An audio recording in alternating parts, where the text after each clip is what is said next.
What up? What up? What up? We are online.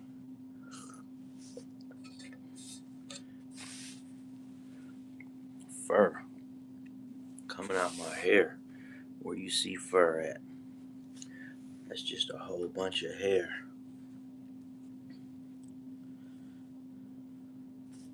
Corbin.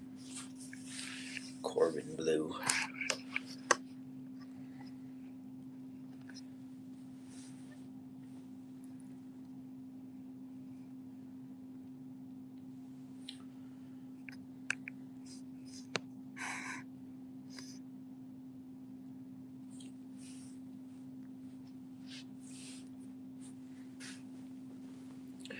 Oh, she said coming out of my ear.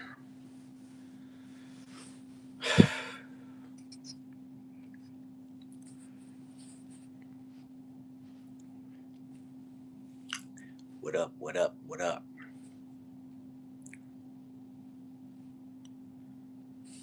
I see you peeking, but you ain't speaking.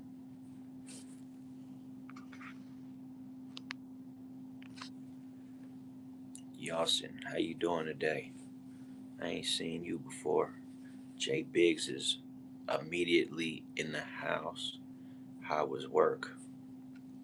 How was work? Work is good, man. Work is a good thing. I'm the kind of individual that's trying to build my own work this point forward,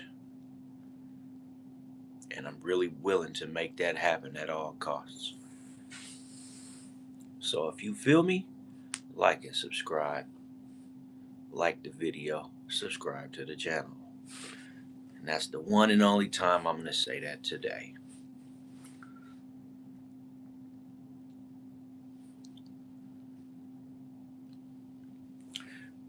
I like when people in the chat know each other.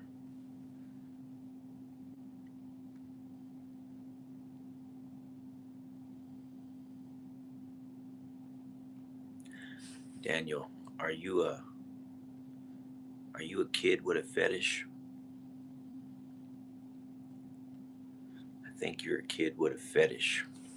But don't worry, fetish is a completely normal thing.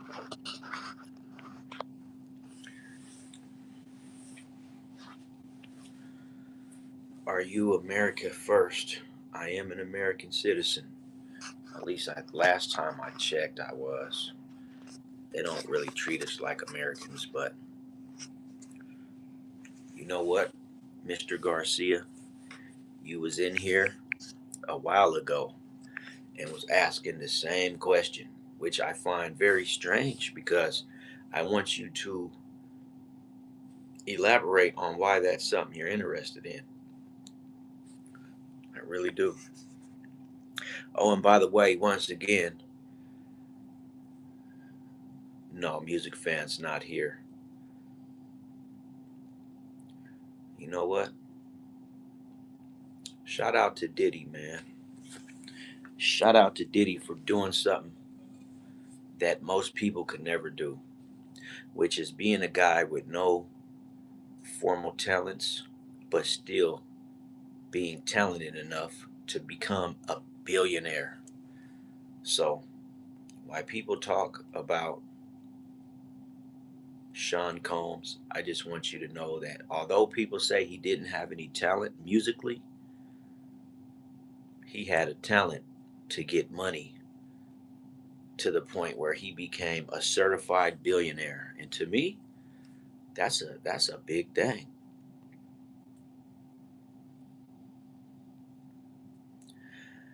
Nico says that he immediately started to think treason or anti-American rhetoric once a person can't answer that they are. Oh, okay, I don't know nothing about that, sir. I wish I could further help you out on that issue. I don't focus on anybody's American status myself. If they say fuck America, I would care less. And no matter what, Jesus loves you. No, Music Fan is not here right now. Music Fan is at work. music fan might tap in, possibly, but as of right now, is black money worth it? I don't know what you mean by that. I'm starting to think that black dollars don't count until they exchange hands into another, a I guess, any other thing than black. The money's not worth nothing for real. Party monster, what's the word on the curve, bro?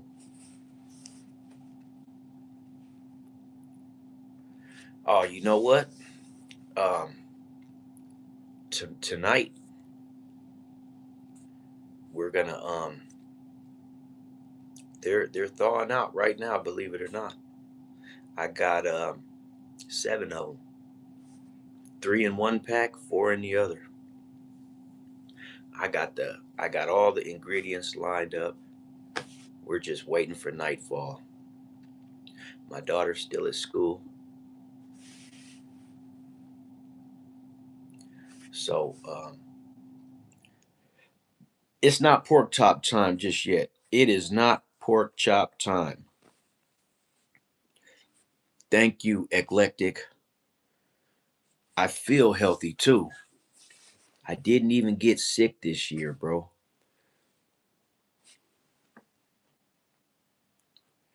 I didn't even catch a cold.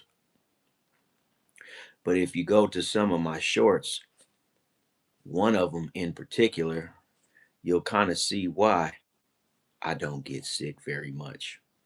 I take precautions.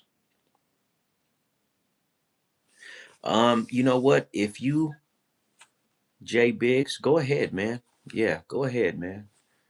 You have you have permission to launch any strike against any person standing against this channel.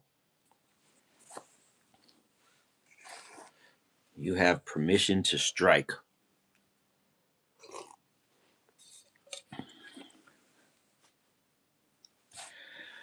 Today is one of those days to where I'm in a good mood, believe it or not. I'm in a good mood. Um, I actually rose with the sun and consumed some pancakes with some organic molasses. Hey, did you know that molasses is really good for cannabis plants? Yes, sir. Well, I would hope that everybody's in a good mood. I am a nonpartisan, Lennon. I am a nonpartisan. I don't participate. Yeah, because I be wilding out, Jay Biggs. You be here, so you see it. God sees it. I be wilding out sometimes. It's just part of my personality, man. You know, I got PTSD, so I be wilding out sometimes, man. That ain't no secret.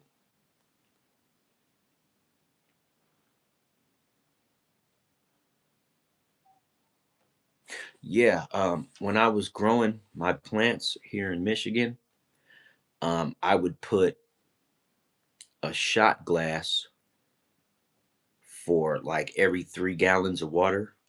I had bought this little pail, or it was a tub that you're supposed to store dog food in.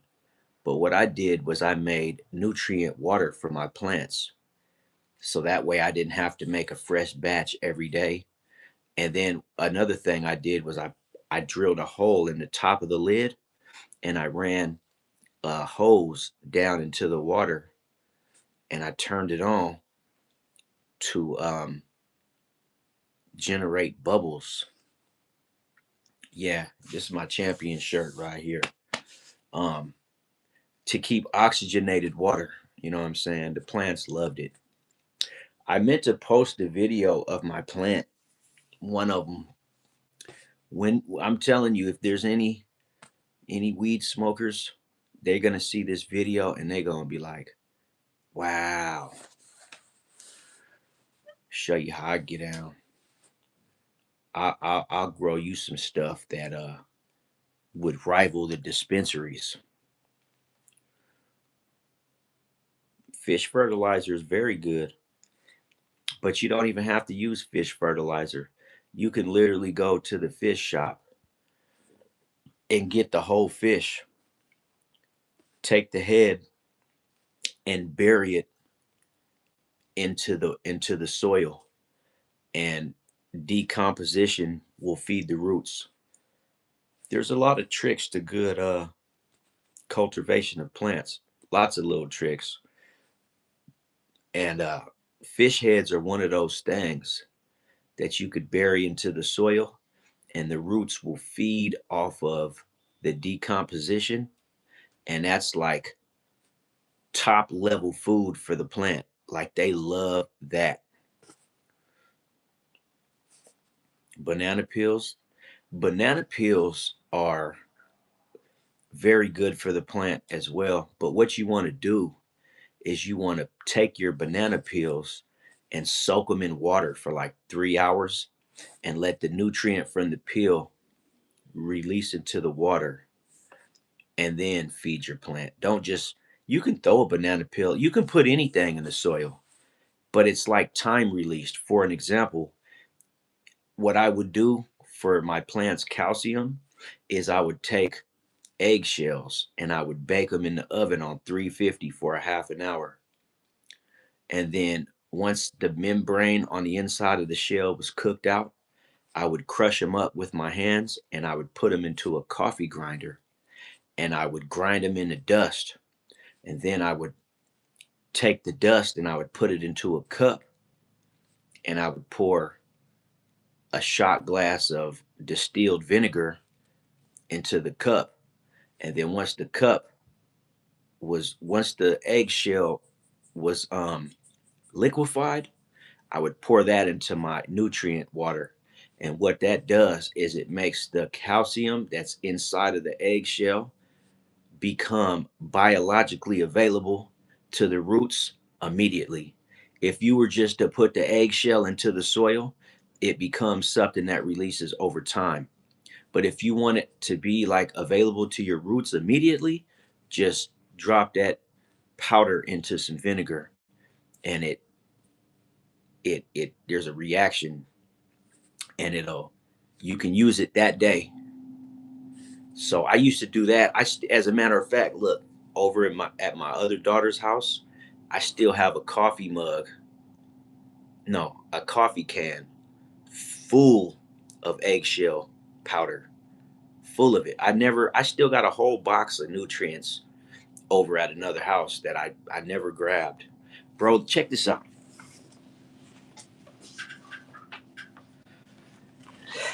This this this was something that I bought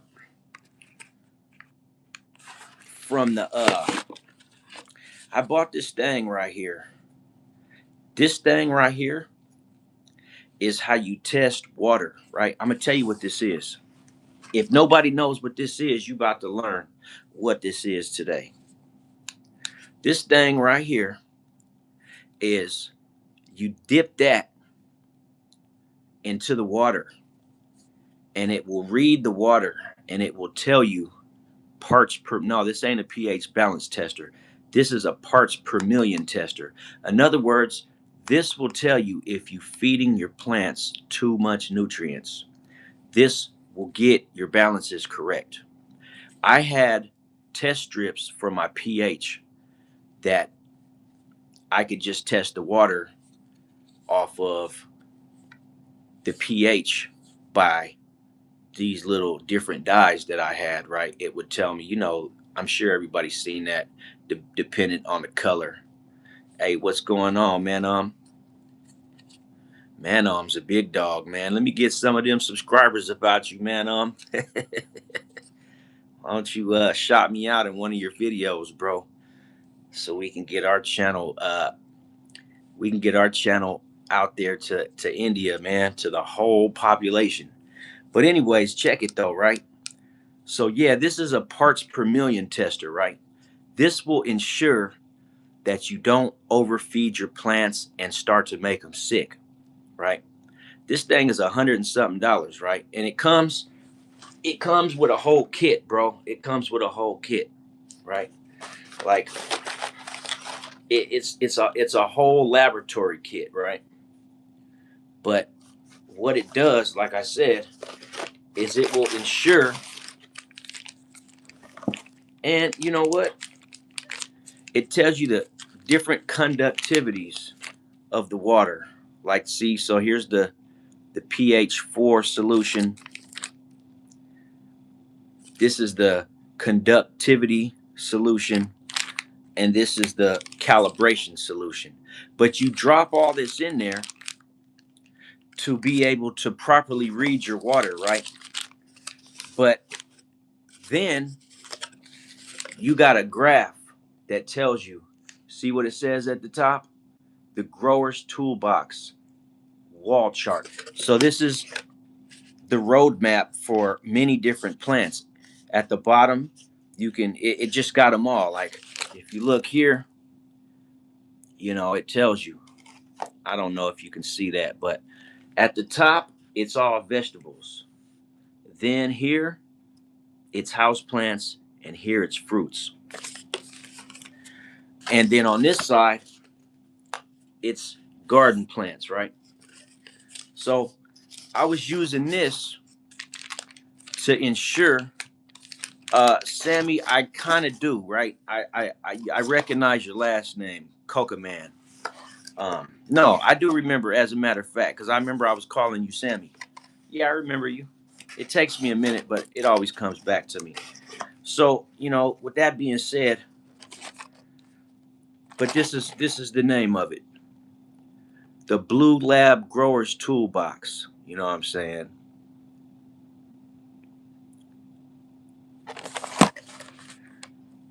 And it says it right here. Get it right from the start. That way you don't overfeed your plants, right? Because if you let me tell you what happens when you overfeed something that you're going to be smoking. You're going to be smoking chemicals. Because at the end of the process, if you know anything about growing, you have to know how to flush your plants. That's at the end of the grow.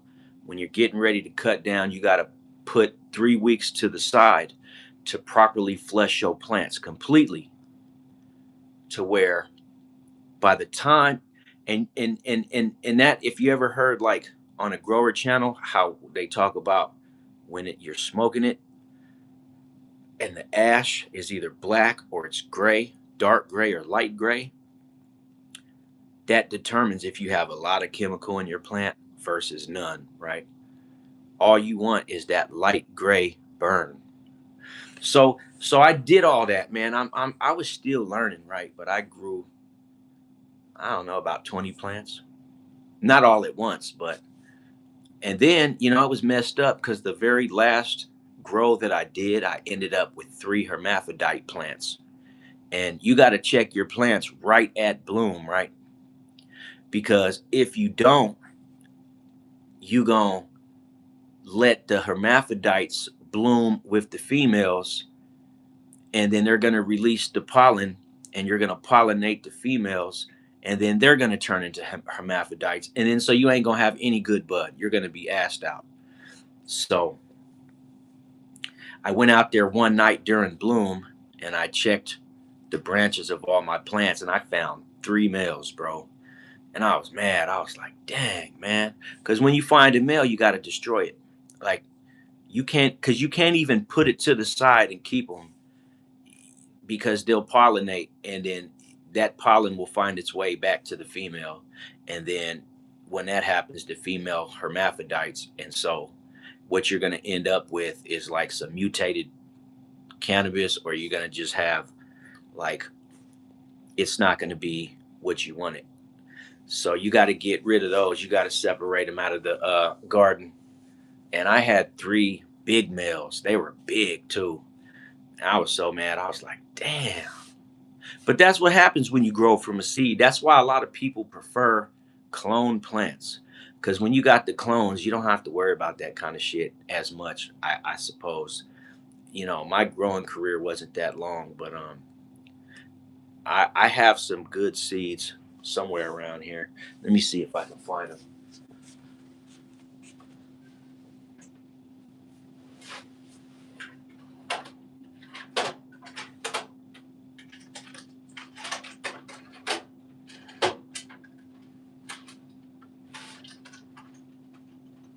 Well,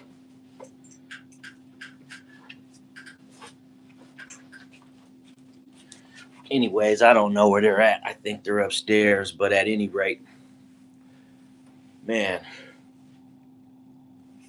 I think I'm gonna get out in this summertime, and I'm gonna use all natural stuff.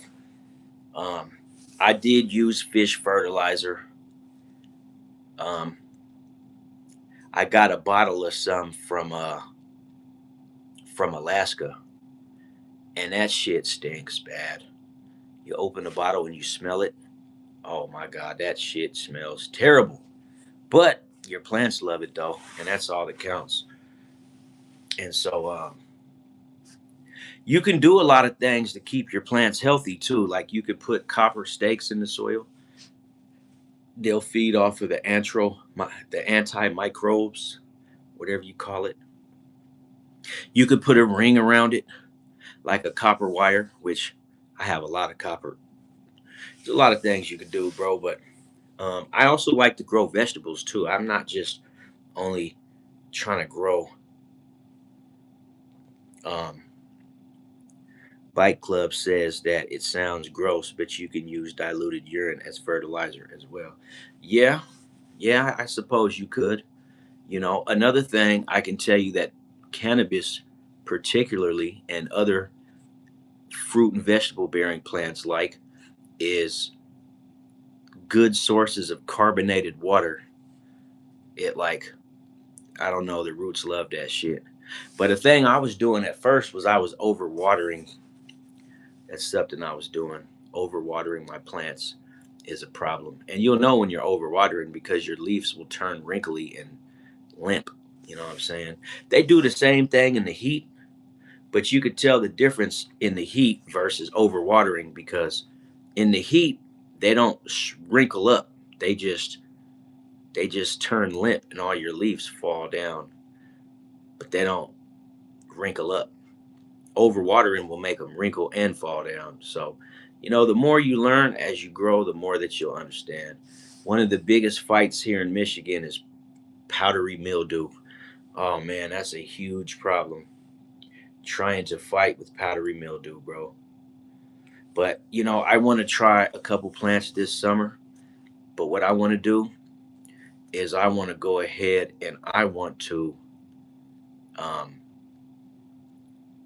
I want to try to underwater my plants and see what happens. Because I heard somewhere that if you starve your plants of water, they will produce more potent trichomes and oils in the buds. So that's one of the things that I want to try this coming summer, man. And the season here is you basically start your little seedlings in May. Let's say plant them at the end of June, let them grow under a basic light all the way to the middle of May.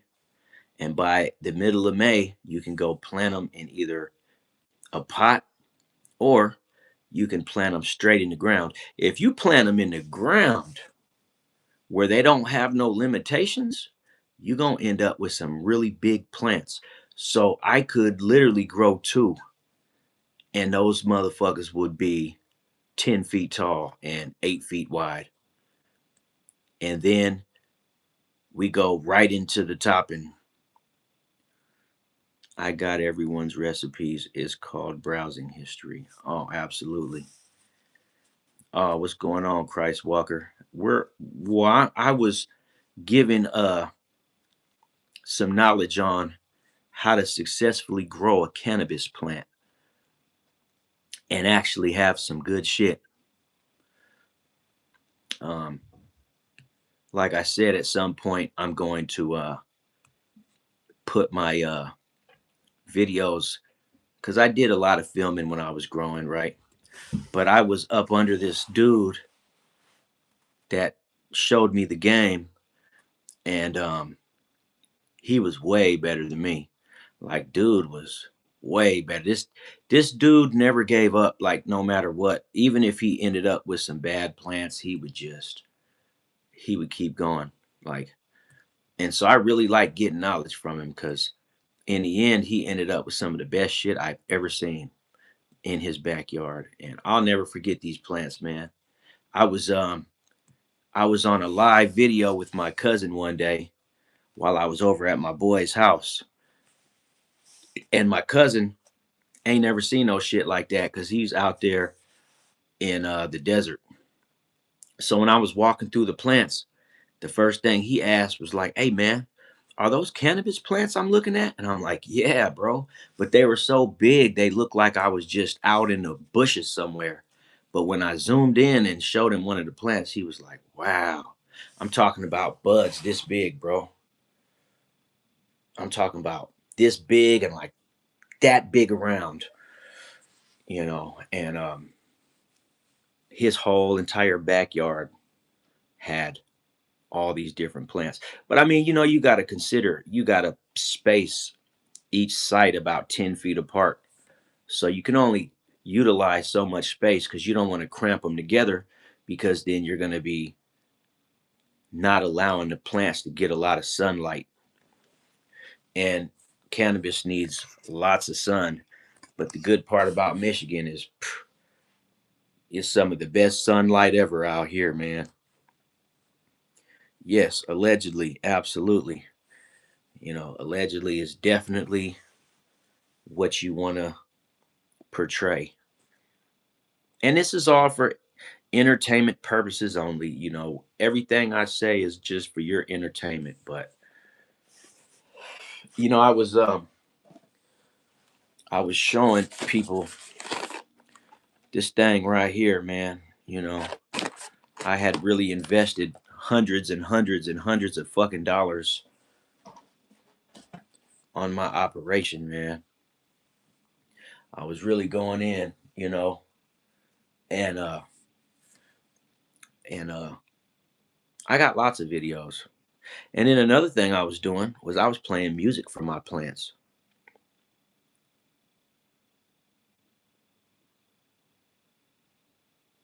Yeah, there you go.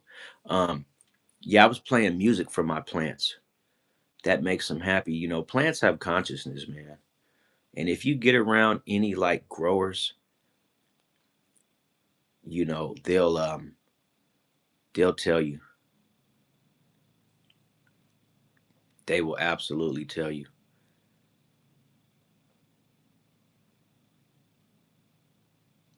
No, we didn't do a lobotomy. But I will speak on, do you know what topping the plant is?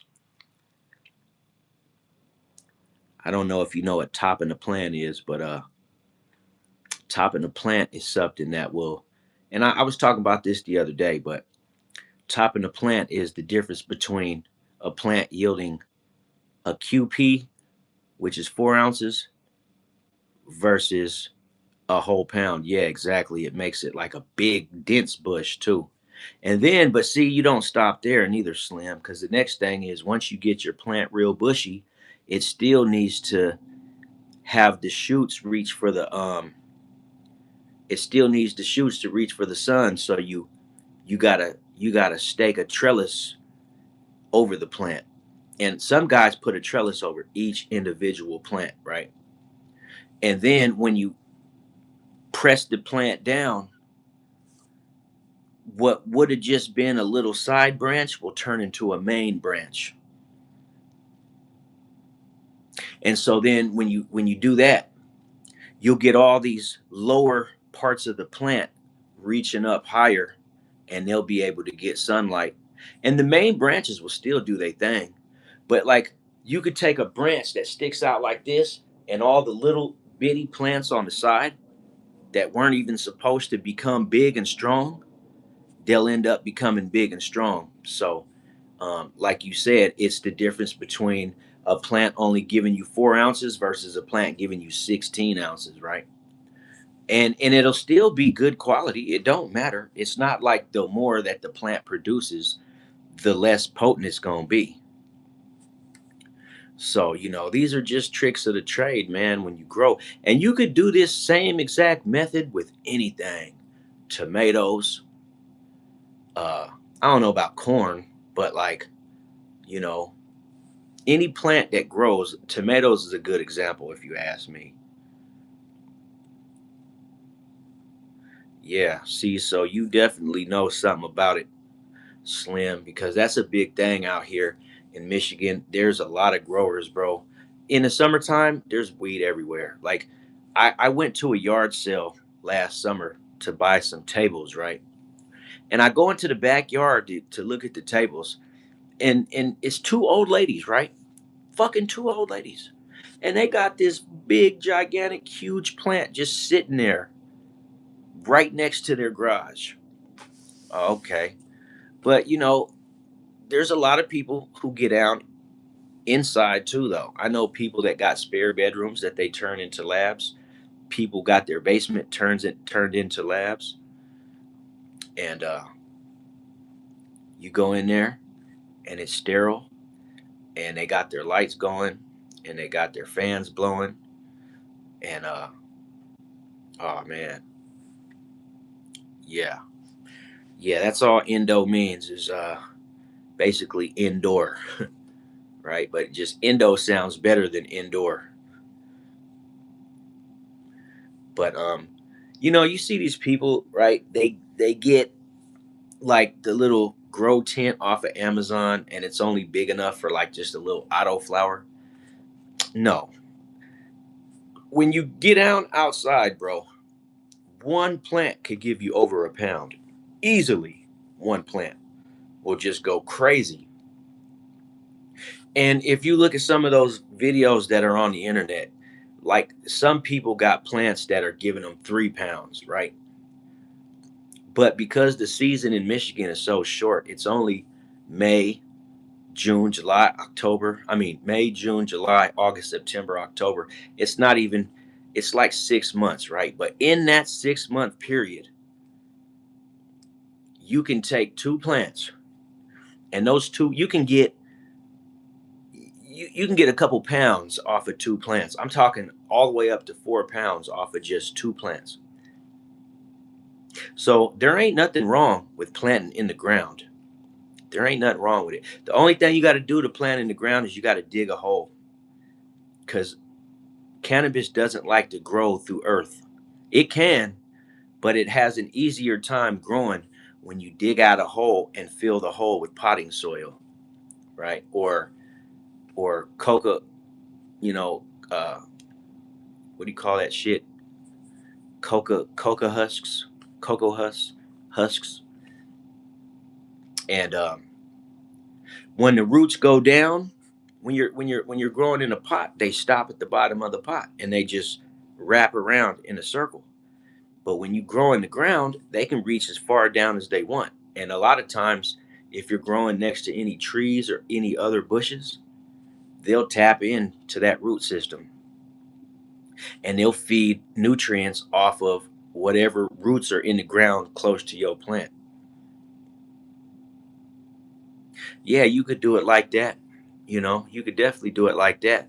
But you don't even have to put it in the bucket. You could just dig you a circular hole about 2 feet down and 18 inches wide, and fill it with one bag of potting soil.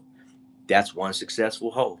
And just repeat that all around the yard, right? Long as you got a yard where people ain't going to try to invade and steal your plant. And that's another thing. When you plant in the ground, people are less likely to steal your plant. And the other thing about planting in the ground is you don't have to really feed the plant. The plant is going to feed off the nutrients in the ground around it no matter what. So you really don't have to do anything. It'll just grow on its own. And then come November, as soon as you start to see that bad boy turn colors, start watering it for a few weeks with straight water, and then chop it on down and go hang it upside down somewhere. Yeah, yeah, but you got to switch. You can't just give them flower nutrients. You got to give them uh, grow boosters in the beginning so they'll grow big and strong. And then if you're going to plant in the ground, you want to make sure they got plenty of calcium so the branches can support weight. Because out here, They go through rainstorms. You know what? A good one is I'm sure you probably heard of general hydroponics.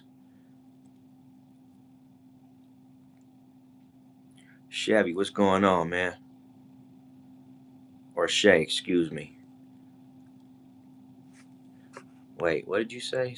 What's up, bro? I wish I could watch you with my niece and me. Yeah, no doubt. How you doing, Gracie? We back on again, and I'm a complete liar. I said that I was gonna cut down these lives after New Year's, and I just kept on going. And here we are, halfway through January. I am literally a week away from my birthday. I'll be 44 on the 26th, bro, of this month. So I'm about to have a birthday, man. But what's up, Baden Mars? Um, but yeah, bro. Hey, I think I'm gonna get down this summertime, man. I think I'm gonna get out this summertime, man. But I'm only gonna get down with two plants because I got some good seeds, man. I can't I don't know where I put them at this very moment, but I think I know where they are. And they're isolated. I got them in a little glass vial because I wanted to make sure that I kept the good seeds put up and safe. What's the strongest strain you've smoked? Oh, bro, I'm from California, man. Purple Kush, of course. The real Purple Kush. Gracie says your birthday's coming. Yes, I remember. I am an Aquarius air sign. Got that right. And we share with the Geminis and the Libras. I don't know a whole lot about the zodiac signs, but I know that we're compatible with the Geminis and Libras. But or no, you know what? You just reminded me. So that's the strongest strain that I smoked in Michigan, but it was Gorilla Glue 4. Which did you know that Gorilla Glue 4, the main strain of Gorilla Glue, is a Michigan original strain? They started that strain here. I think they started it up in Flint. Okay, Gracie. Heck yeah.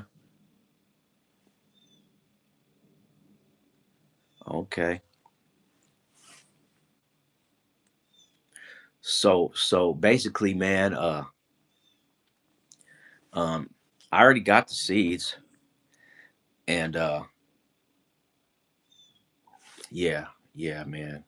Watch when I've been studying to see because I don't know. I know there's a lot of people who put cannabis online, but I don't know if that would hurt my channel, man.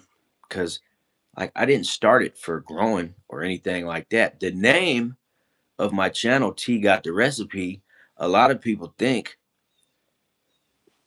can I guess Gracie's zodiac? Let me see. I um I want to say probably like a Scorpio, maybe. I know I'm wrong, but I'm just gonna say Scorpio. Okay. Yeah, but I was gonna say that the Gorilla Glue. I actually met a guy when I first got to Michigan. That was his favorite strain to grow. He had perfected it. He knew what the seeds liked, and so I had got some from him, and that shit was good, man. It was really good too. And so that was the strongest one. I don't know if that was the strongest one, but I know his particular Gorilla Glue. He showed me a video of because he lives up in Flint. He showed me a you know what? Please, no, I'm not. I'm really salty. Oh, my mom was a Virgo. Okay. Why didn't I should have said Virgo? My mom was a Virgo, man. September 6th. Yep. Virgos are cool. I know a couple Virgos, but Yeah, that Gorilla Glue is fire. No, absolutely not. I never even got a vaccine ever.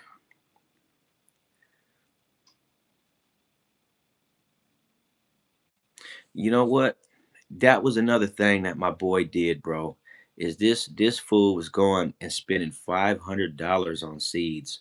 Like he took that shit serious about his seeds. Like he was spending big money on seeds. And I was just like, I'm the kind of person that I'll grow any seed, man. Because I'm not growing for like commercial or professional. I'm just growing for personal purposes.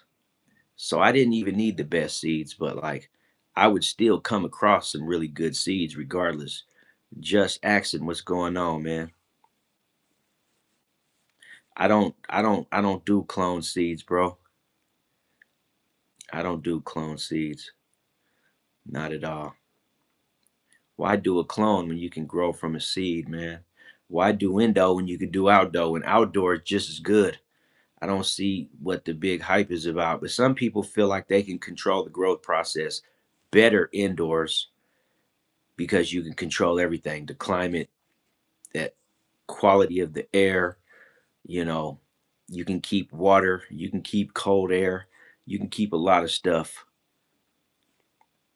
You can keep a lot of stuff outside of away from the plant when you grow indoors. We talking about cannabis, Gracie. I tend to select the best plant from the seeds and take cuttings. Yeah, a lot of people do, man. Like I good friend of mine, that's all he was interested in growing is clones. But I don't like cloned anything, bro.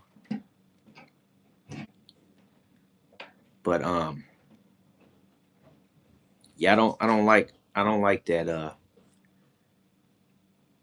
but you know what? I was saying how I don't even smoke, Corey. I believe it or not, I don't even smoke, bro. I haven't smoked no herb in months.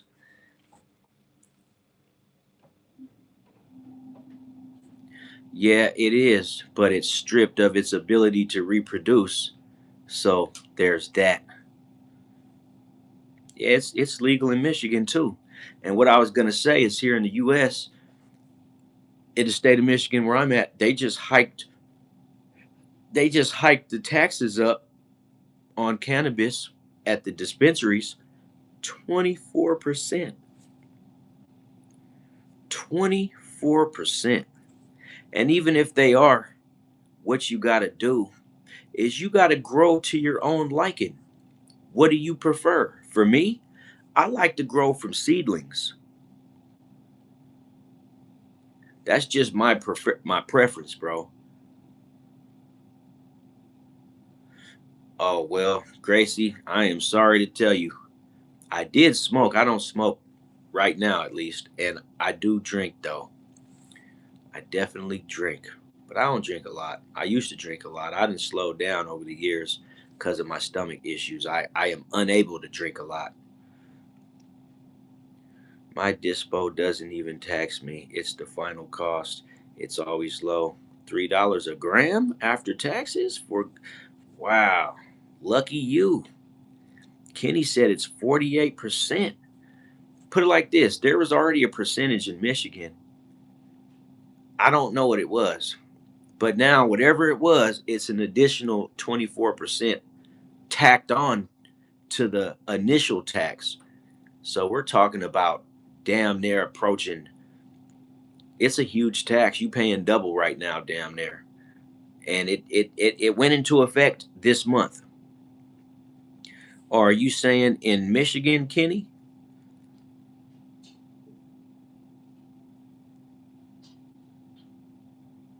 Yeah. So that's like I said, you're paying double 50. You paying additional 50 cents on the dollar. So if you get $100 ounce, it's 150. So I mean, and that's for any strain. Yeah, not really sure about English weed, but I'm not really sure what in English weed is, but I'm pretty sure that if you can grow it anywhere, that's why indoors is popular. Cause indoor weed you can grow it anywhere. Hold on, people. I might have to go shortly because I think I'm gonna be selling my truck today. I got a buyer heading over, and I got a big box of parts too that I gotta carry out to my truck. But what I was saying is, if you grow indoors, you can grow anywhere in the world.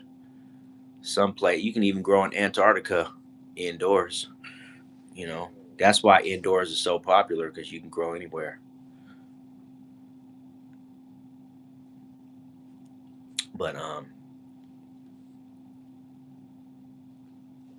hell yeah, though, man, growing is fun too. I love the smell when it starts to bloom. You can smell your buds, and that shit smells so good, bro.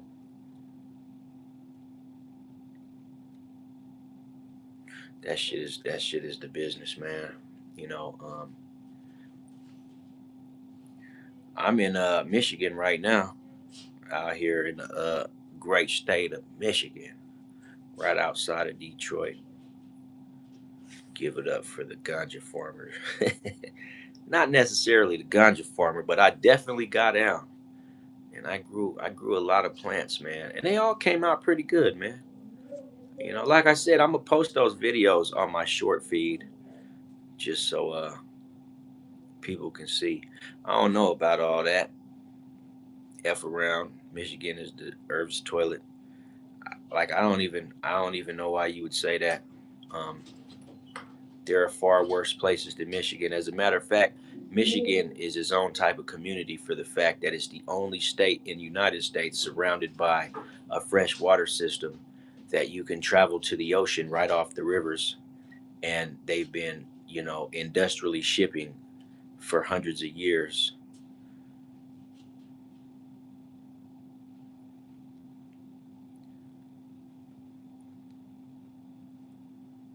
Oh, yeah.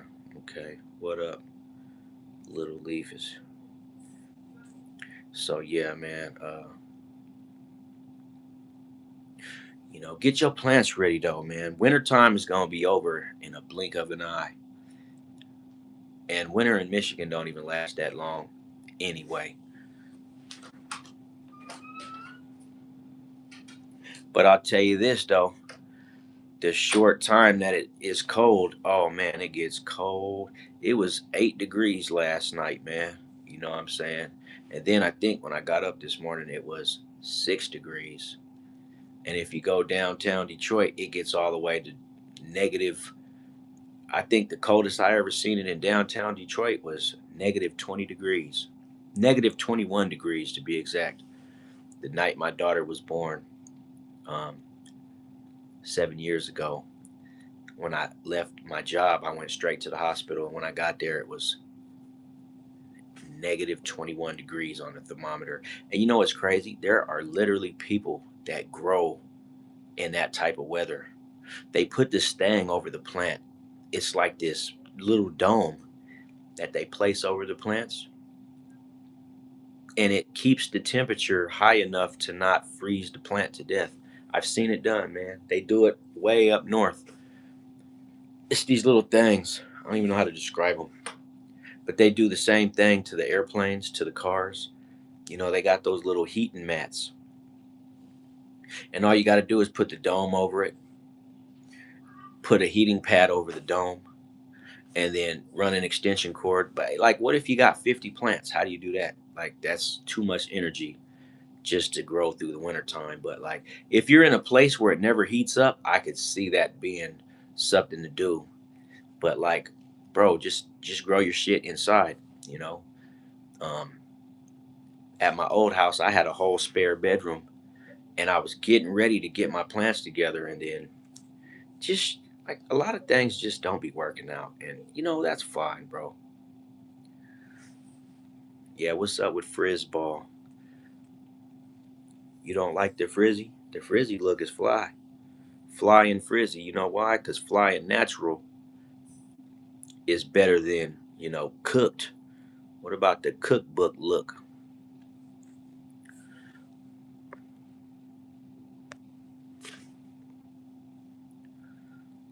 How you doing, Moo?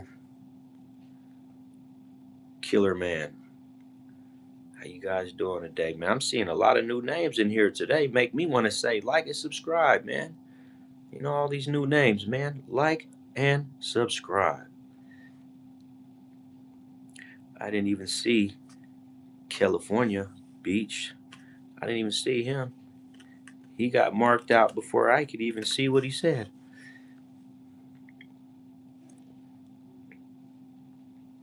But I guess at some point I'm gonna go grab all the rest of my material. Hey, hold on. I gotta shoot out of this live real quick. Everyone, y'all just hold tight. I think I'm gonna be selling this truck today, man. So I guess I'm gonna live up until this dude shows up, so I can make me some money. It's just a little bit of money, nothing too major, but you know, money is money. So I hate to even sell this damn truck, man. I didn't buy it to sell it, but that looks like what it's gonna have to be. But you know what? Maybe I should maybe I should find the key. Okay, here's the key. I got everything. Okay, here's the key. Now I just need the title. Show y'all what a Michigan title looks like.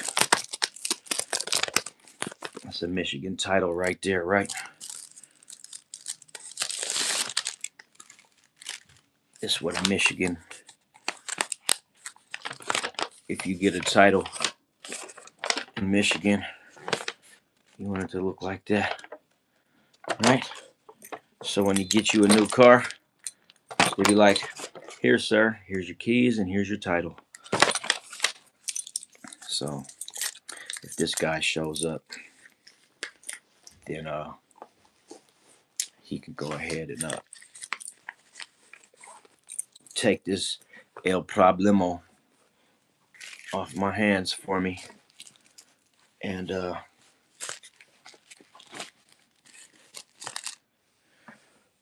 that'll be the end of it. I'm still salty about it, but it's all right. I am still salty about it.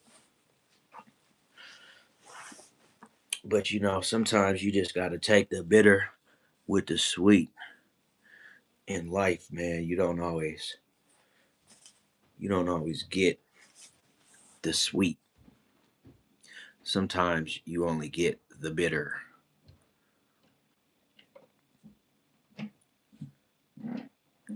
Yo, dude, stop looking into the windows of my mother's house. She's 83. You fucking silly. You silly guy. I heard the hell out of that. It's too cold to be out here peep tomming. It's too cold for all that creepy shit, bro.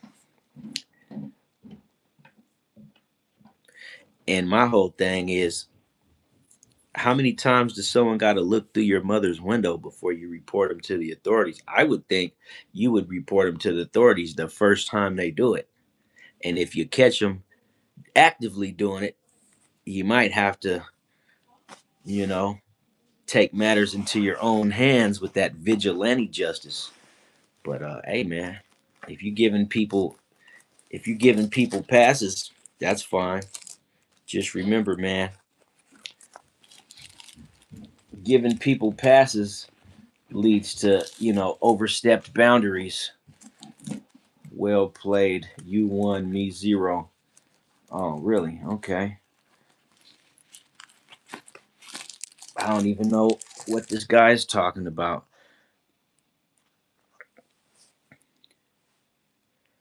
I didn't know we was playing the game. But since I know, let me step my A game up, bro. Reels and rifles is whispering Or is he saying please? I'm not really sure what he's saying. Whatever he said, that Jay Biggs didn't like it. So sorry, Mr. Rifleman. You still owe me $50 though. Oh man, you can forget about $50, man. I don't even have $50 for myself. You must have been that guy's mom begging to be let out. Yeah, once again.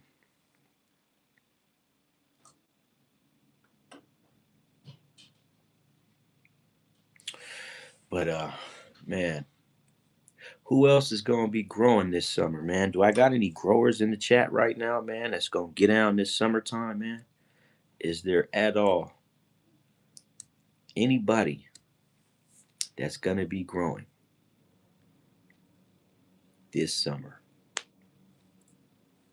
It would really be nice to know that there's other growers out there. Not even you ain't got to be a grower, but like, do you want to be a grower? Man, I bent my ring, bro. Look at this shit, man. Look at this shit, man. I bent my fucking ring, bro.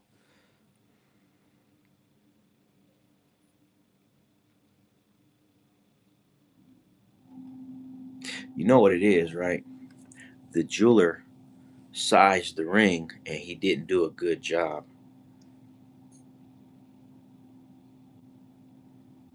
What is RS11? Not familiar with that. I never heard of that before. RS11. Is that like rare strain or something? Or is that raspberry strawberries? I don't know. I'm just messing around. Oh, a gelato. Oh, I like gelato. Gelato's always good. You know, I like cookies because every time someone says they got cookies, the buds are real dense. Even though dense buds are not good, that means the growing process was not right. But people like that little rocky bud shit, but that's not the way herbs supposed to come out ever. And, it don't get talked about enough. I heard of that strain. I've seen that at the dispensary before. Skittles with a Z. I've seen that strain. As a matter of fact, I think I bought that before.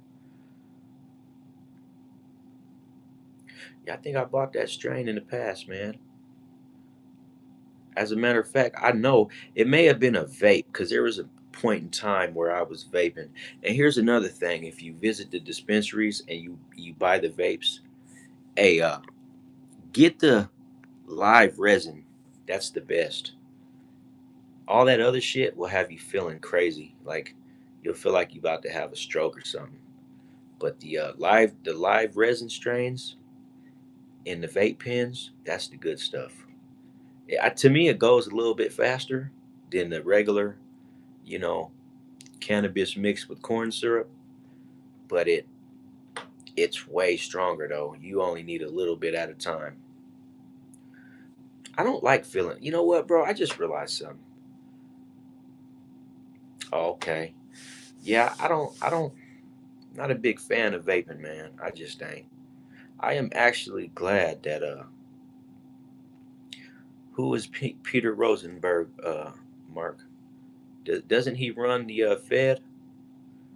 Please tell me I'm correct. I'm pretty sure Peter Rosenberg runs the Fed.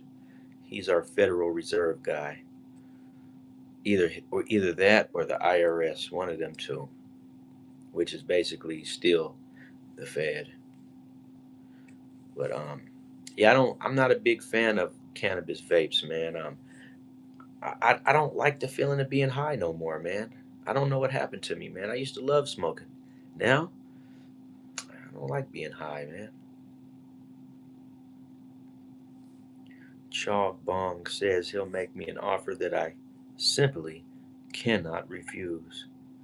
Would you rather fight 10 duck sized horses or one horse sized duck? I don't know where you come up with this stuff. I used to bully in college. Oh, you used to get bullied in college? Well, that's not cool.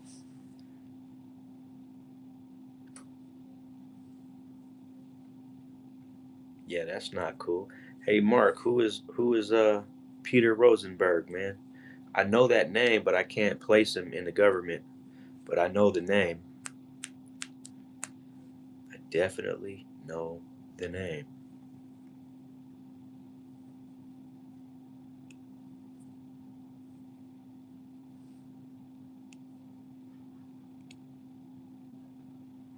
Well, good for you. Good for you, Gracie, because you don't ever want to be bullied. There's a lot of bullies out there, and that's what they like to do is force people. But you know what? Some bullies forced me to fight a spiritual battle, like straight up. I got forced into a fight that I didn't even want to be in, and it's because the particular bullies who forced the fight. That's how they get everybody into the fight is they force them. I was just another victim, I suppose. But I have a feeling that I was one of the hardest fighters they ever came across, to be honest.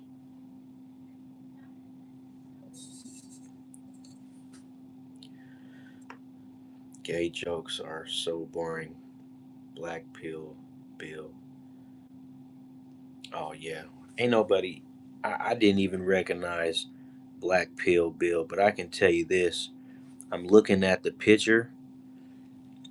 This person, Black Pill Bill, is the same. They're in here under another profile. Black Pill Bill was just in this chat about 10 minutes ago under a totally different profile. I don't remember the name. If I scroll down, I can find it. If it had, I think he got marked out, so that's why he's back under Black Pill Bill. So hey man, like and subscribe to the channel, man.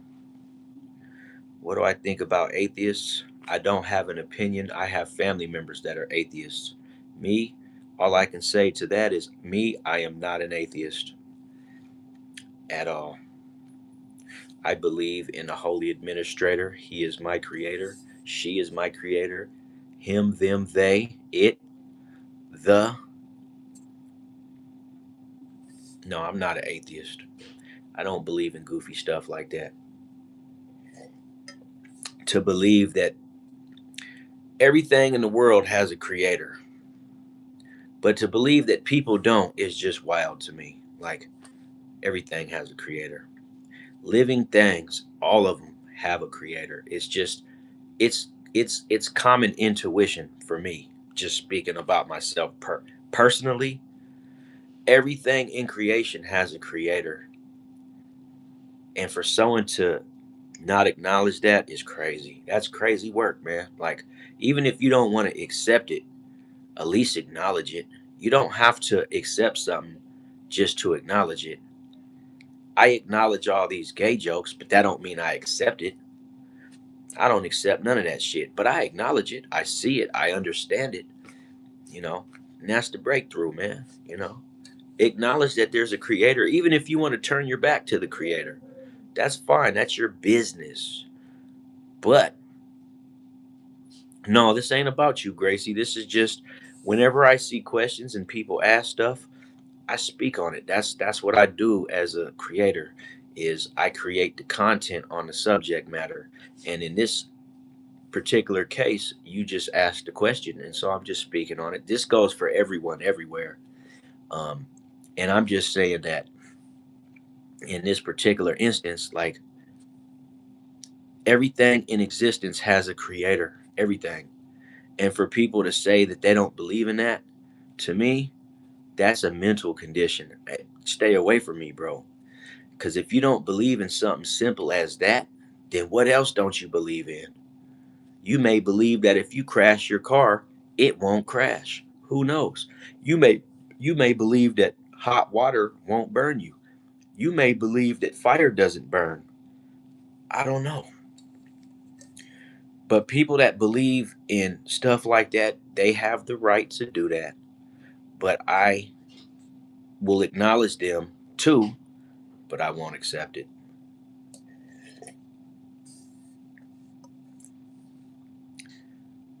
No Way Rio is here too.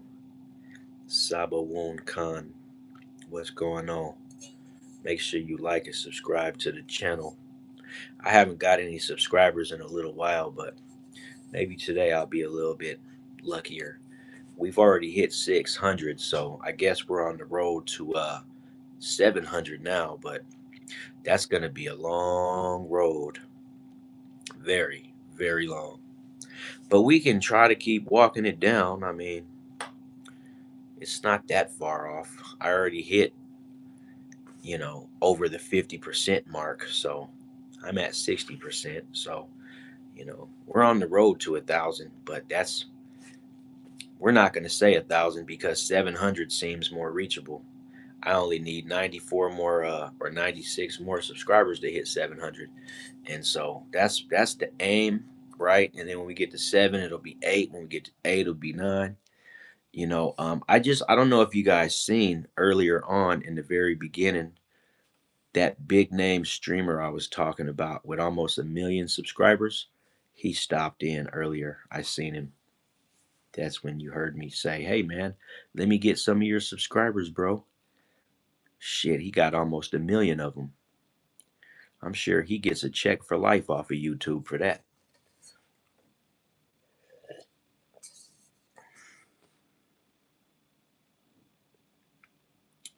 Yeah, yeah, because you got to understand something, Amy. I literally launched this channel in October. I mean, in November, right?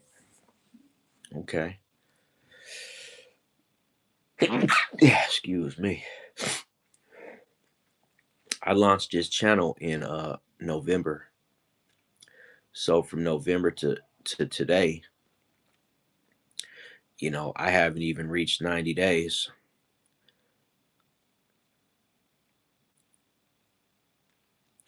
Yeah, but dude's got a lot of views too. My channel is about news you could use, raising awareness on whatever I choose to raise awareness on. It doesn't have a particular direction other than the fact that we speak on, you know, like what we're doing today. It's really just whatever we're going to raise awareness on. You know, a lot of self help, a lot of motivation, positivity, and awareness, I would say, knowledge.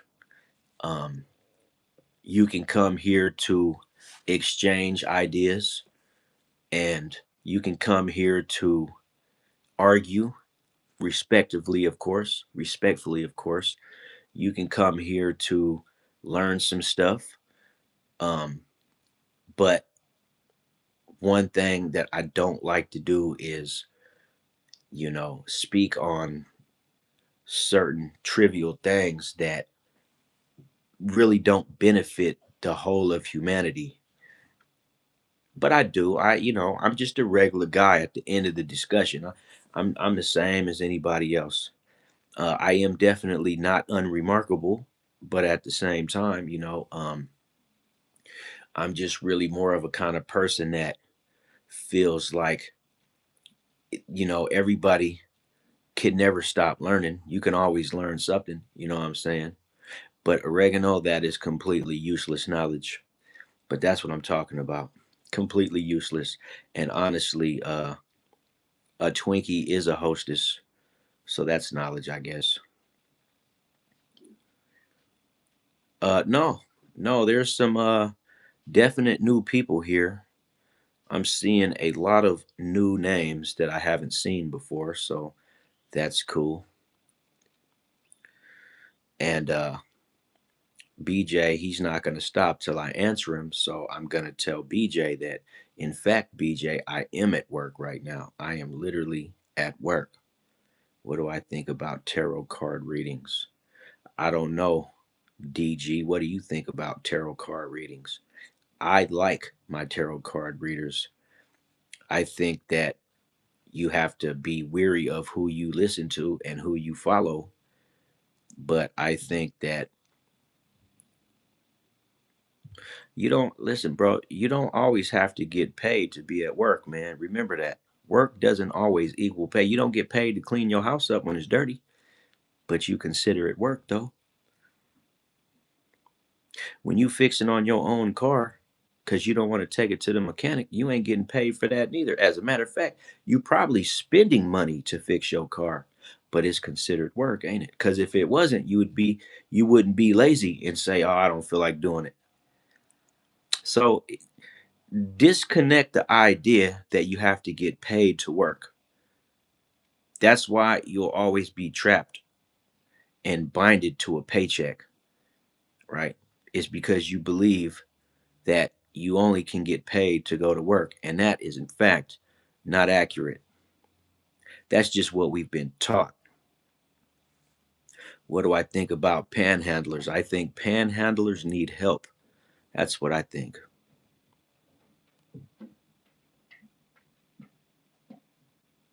I, BJ, I don't, yeah, no doubt. I didn't even think about what BJ thought because BJ is not talking about nothing. That's why his name is BJ. BJ rhymes with blowjob.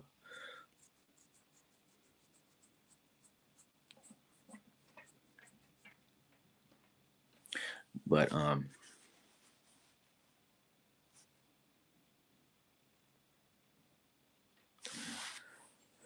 what does it have to do with his channel?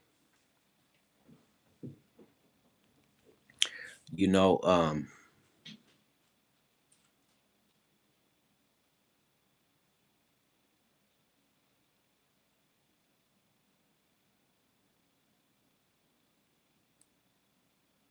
yeah,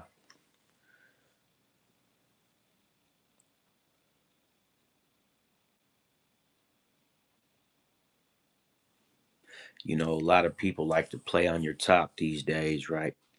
A lot of people like to play in your face these days, right? And then when you wild out on them and you boss up and you make a serious stand, a lot of those same people want to play victim. But they're not playing victim. They're actual victims. It's just that they're used to playing in people's face without no consequence. And when you boss up on them, then you see the true them. They were never a real face player to begin with. They just been getting away with it for so long that now they're willing to try anybody. So keep that in mind. What's going on, DG? What's your serious question?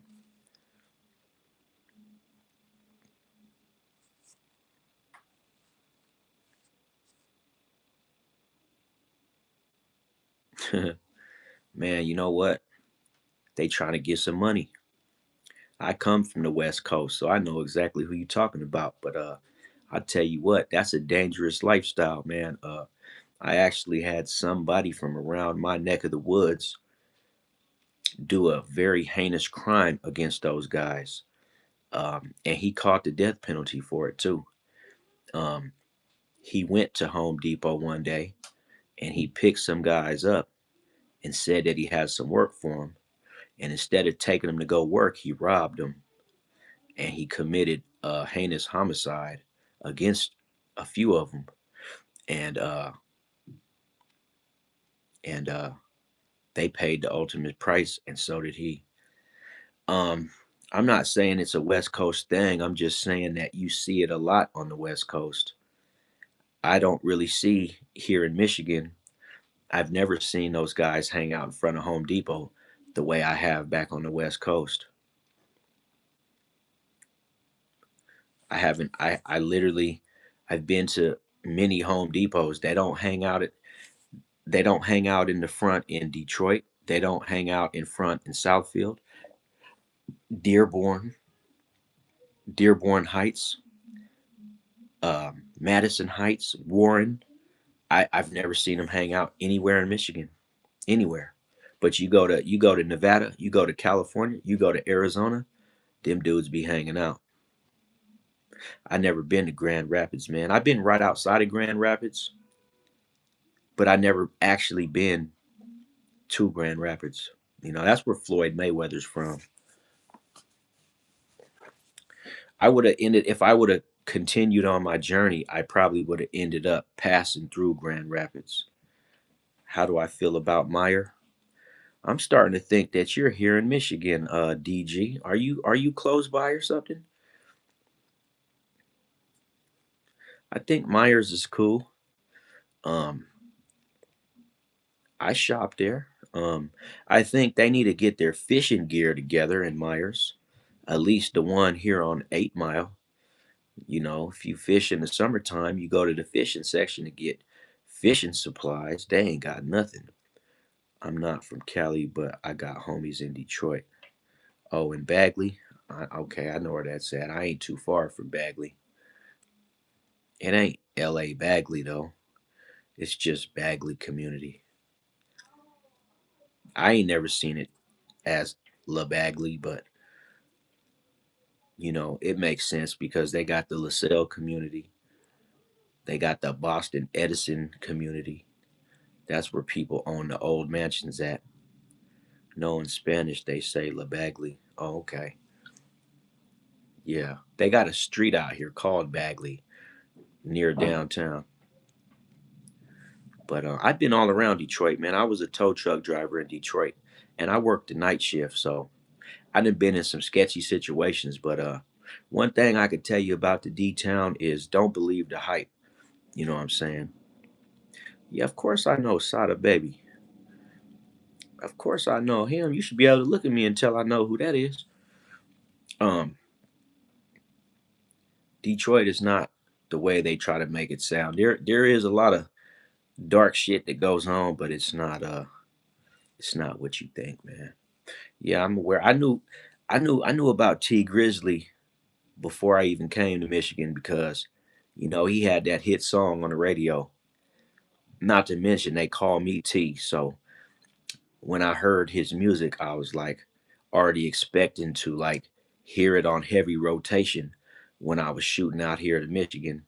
Because when I got here to Michigan, I lived in Detroit for 8 out of the 9 years that I lived here.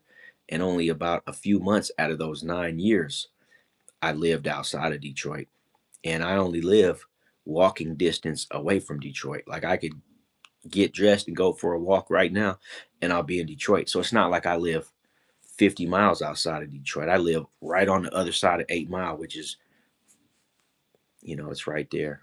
But, you know, um, the only thing is Detroit, when you cross over into Detroit, yeah, I lived in the red zone, unfortunately. That's where I lived at. But, one thing about it, though, is it's being from California, you kind of like, and these cats, like, they have similar mentalities, but no, it's Detroit has got its own personality. I don't think anything in Detroit is like Chicago. Nothing. Chicago is a totally different place, just like so is Detroit. The thing is, the one thing about Detroit is on Saturday nights they have these gigantic block parties all over town. Like I'm talking thousands of people. But it don't even be violence though. It just be people partying, drinking, smoking, hanging out. People pull up in their nice cars. People in Detroit are about money, man. People in Detroit are about money, wisdom, and intelligence and influence. Like people got money, man. Yeah, that's because there's a lot of big ass block parties in the D. When I was towing, I remember this one night, man. I was so embarrassed, bro. They were having a block party in the red zone, and one of their cars broke down, right? And I had to go pull the car off the block. And when I got there, I could see that this big ass party going down. So I'm in a good mood. It's the summertime. My dumb ass, I get out the tow truck, and for whatever reason, I chose to jump off the door onto the ground instead of using the steps to walk to the ground. And when I did that, my foot turned sideways and I sprained my ankle really, really bad. I had to take like 3 weeks off work because of that shit. But I got through the toe, but the lady I was towing seen what happened, right? And I had to finish the toe hopping, and I was like, oh, my ankle was in so much pain. And it happened right in front of all these people. They was laughing and shit. And so when I got home and I took my sock and shoe off, my ankle was like swollen like a balloon. I thought it was broken, but it wasn't. Um, well, I mean, it is what it is. But I'll tell you this: I still got the toe done, even with a messed up ankle. Got it up on the truck. But I had a hop on one leg the whole. It was easy driving the car to the drop off, but like getting it up on my truck, I had to position the truck and get it hooked up and all this shit. And yeah.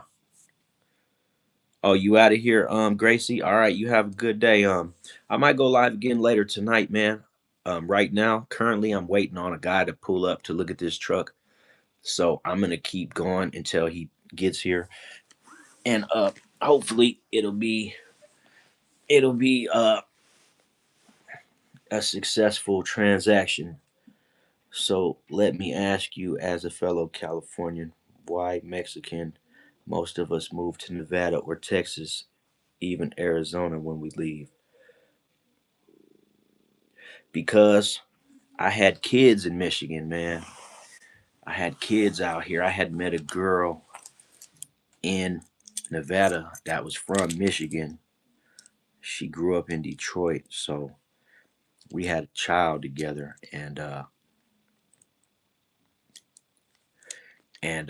I had caught a case and had to go sit down for a little while. And when I got out, I wanted to be in my daughter's life, but the only way to do that was if I was willing to come to Michigan where she was at. So that's what led me here. Nothing more, nothing less. It was just simple as this is where my daughter's mother is from. And then since I've been here, I had a whole nother daughter. So now I got two daughters that live in Michigan. One lives outside of Detroit, the other one lives in Detroit. So now I got to stay here for the sake of my children. And, you know, but I moved to Nevada to answer your question, right? Um, if you would have been a part of some lives a while back, you would have heard me give up the reason why my family left California. It was due to an officer involved shooting. They shot our house up. And you know what? I had talked to my sister, and come to find out, I had got some of the information about that wrong because, you know what?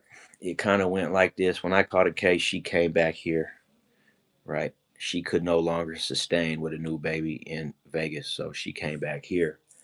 And I had to sit down for 4 years. So a couple years passed by, and when I got out, she was no longer out there. And I got back on my feet. Everything was good and shit like that.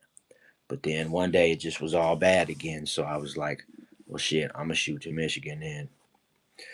And it was the worst and best decision I ever made, both bad and good. But it was good at first. I'm guessing she left Las Vegas because it's not the best environment for children. That's one of the reasons why. But the other was just that she didn't know anybody, and the people she knew, you know, they weren't trying to provide any help, especially with a new baby. Who wants to, help a girl with a brand new baby? And like I know with a lot of these cats, their motivations are, you know, if they want to mess with a female, you know, it's for their own, type of personal selfish desires. So at any rate, when I got out, I spent another 3 years in Vegas, 3, 4 years. And but the whole time I was already planning to come here, but it wasn't supposed to be a permanent move. It was only supposed to be like I was gonna come out here for a little while, get to know my daughter, and then I was gonna end up going back to Vegas. But the problem with that was when I got here, I got on my feet so fast. I had a car 3 weeks after I got here, but I didn't come broke. I had some money. So when I got here, I bought me a little bucket, and that enabled me to sustain a job. And they got a lot of companies that supported my skilled trade, which is welding. So, it just worked out, man. And, I spin around 2 times, and here it is 9 years later. You know what I'm saying? You know, these years pass when you ain't paying attention to the time. So I spin around twice, and it's 9 years later. What do I miss most about California? The streets, the beach, the lowriders, the homies. I think I miss the homies the most, man. I got a lot of homies from back home. I ain't even gonna lie.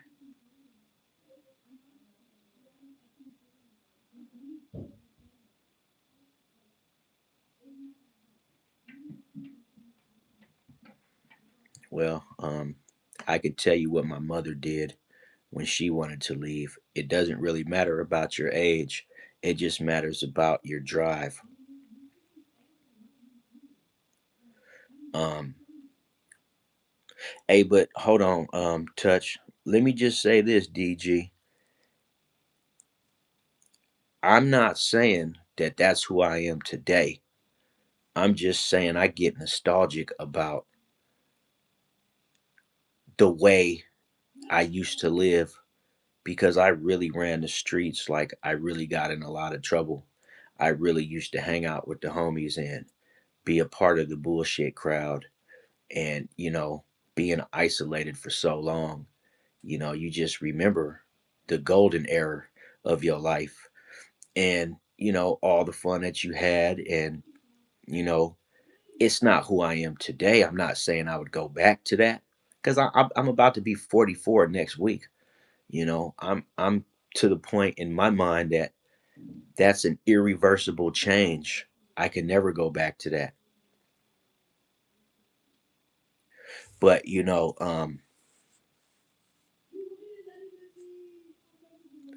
yeah, Frankie, I guess you know something about my life, huh? You probably heard it in one of my videos, but sometimes family be your biggest enemies, man. And you know, sometimes your family they worse than any stranger will ever be. And yeah, no doubt. I don't even look at myself as anybody's aunt, but I guess I gotta be because believe it or not, even when I was a young lad, man, I to this day I couldn't tell you why, but I will tell you this. I've always been one of those people, even when I was a youngin', that people came to for advice. Even when I felt like I needed advice, it was like people elected me because of the way I viewed the world. Like I always had this mentality of there's never an obstacle that was too difficult for me to handle or overcome. And I was extremely good under pressure. And people seen that about me. Even when I was a little kid, I was really good with pressure. Bullies never scared me. And so it was like people gravitated towards me over my life for advice. And here I am, still in my 40s, still in that position, right? Not everybody, but a lot of folks still, they look to me and I always have the advice. That's the crazy part, But the thing about me is I don't give people some news that I wouldn't use myself. I wouldn't tell you some shit to do for your life if I wouldn't be willing to do it for my own. Man, yeah, I've been targeted by a lot of people in my life. I've been targeted by a lot of people. a lot of people's target practice. That's why I had to learn how to fight. That's why I had to be willing to cause maximum damage to some people, because you're right. Being a light skinned, half black brother that identifies as being black, you catch a lot of hate from both sides, right? And not only that, I was like the light that shined around people, and the demons hate that shit. Demons don't like the light bearers. I'm sure you heard of it. You know, there's people out here living and walking around that are within the light. They have a light that shines, and people that are living in the darkness, they target that light. They want to put it out. And so those were the three things in my life that always worked against me, was the fact that light skinned, pretty boy, hazel eyes, who identified as being black, because what else would I identify as? You know what I'm saying? But at any rate, it wasn't that I identified as anything. It was just who I've always been. People try to discourage me. Oh, you're a white boy. You're a mixed breed. You're a this. You're a that. But this is why I learned how to fight. You know. But I always had a bold heart too, though. I was like, when I get upset and I get mad, I get real bold, like real bold.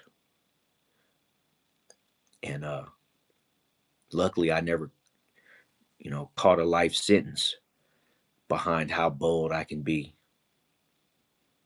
Because when I get mad, I get into this I don't give a fuck attitude. And it's a real, true I don't give a fuck attitude. Ain't no faking about it. And so I say all that to say this. I guess I've always been kind of like, you know, unk almost.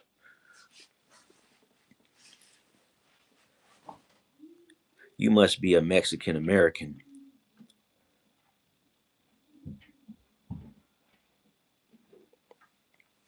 Yeah, don't worry. I got a lot of Mexican homies out on the West Coast. I got a lot of Southsider homies, a lot of Sureños.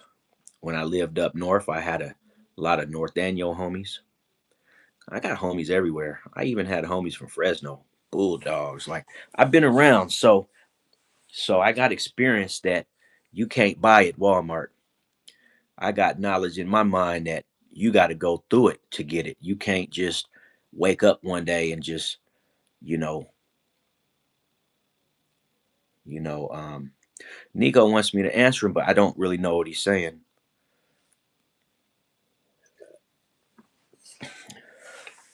Yeah, I got a lot of knowledge. So, long story short, I guess I am Unk. I am Unk, I suppose. This gray hair didn't come from nowhere. But like I said, the change that I made in my life is irreversible. I thought about going back home many times, but like there ain't nothing back home. There ain't I'm like T.I., the old me is dead and gone. So there ain't nothing back home for me, for who I am today. The only thing I'm gonna find out there is nostalgia and the way that shit used to be. But what used to be now don't work for me, so I can forget about it.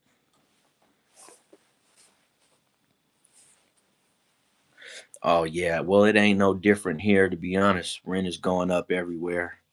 That's just that's just the living growing pains in general, because uh we're headed into a dark time, man.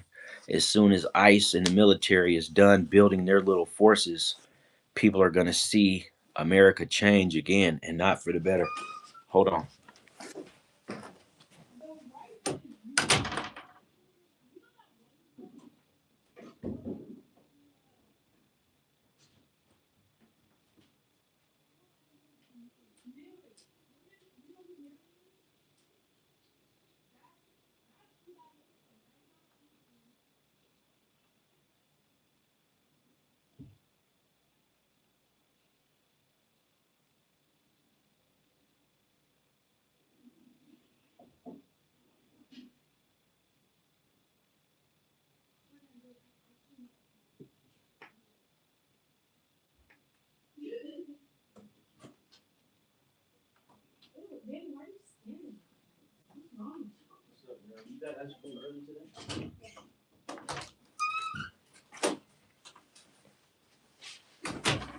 Oh, snaps.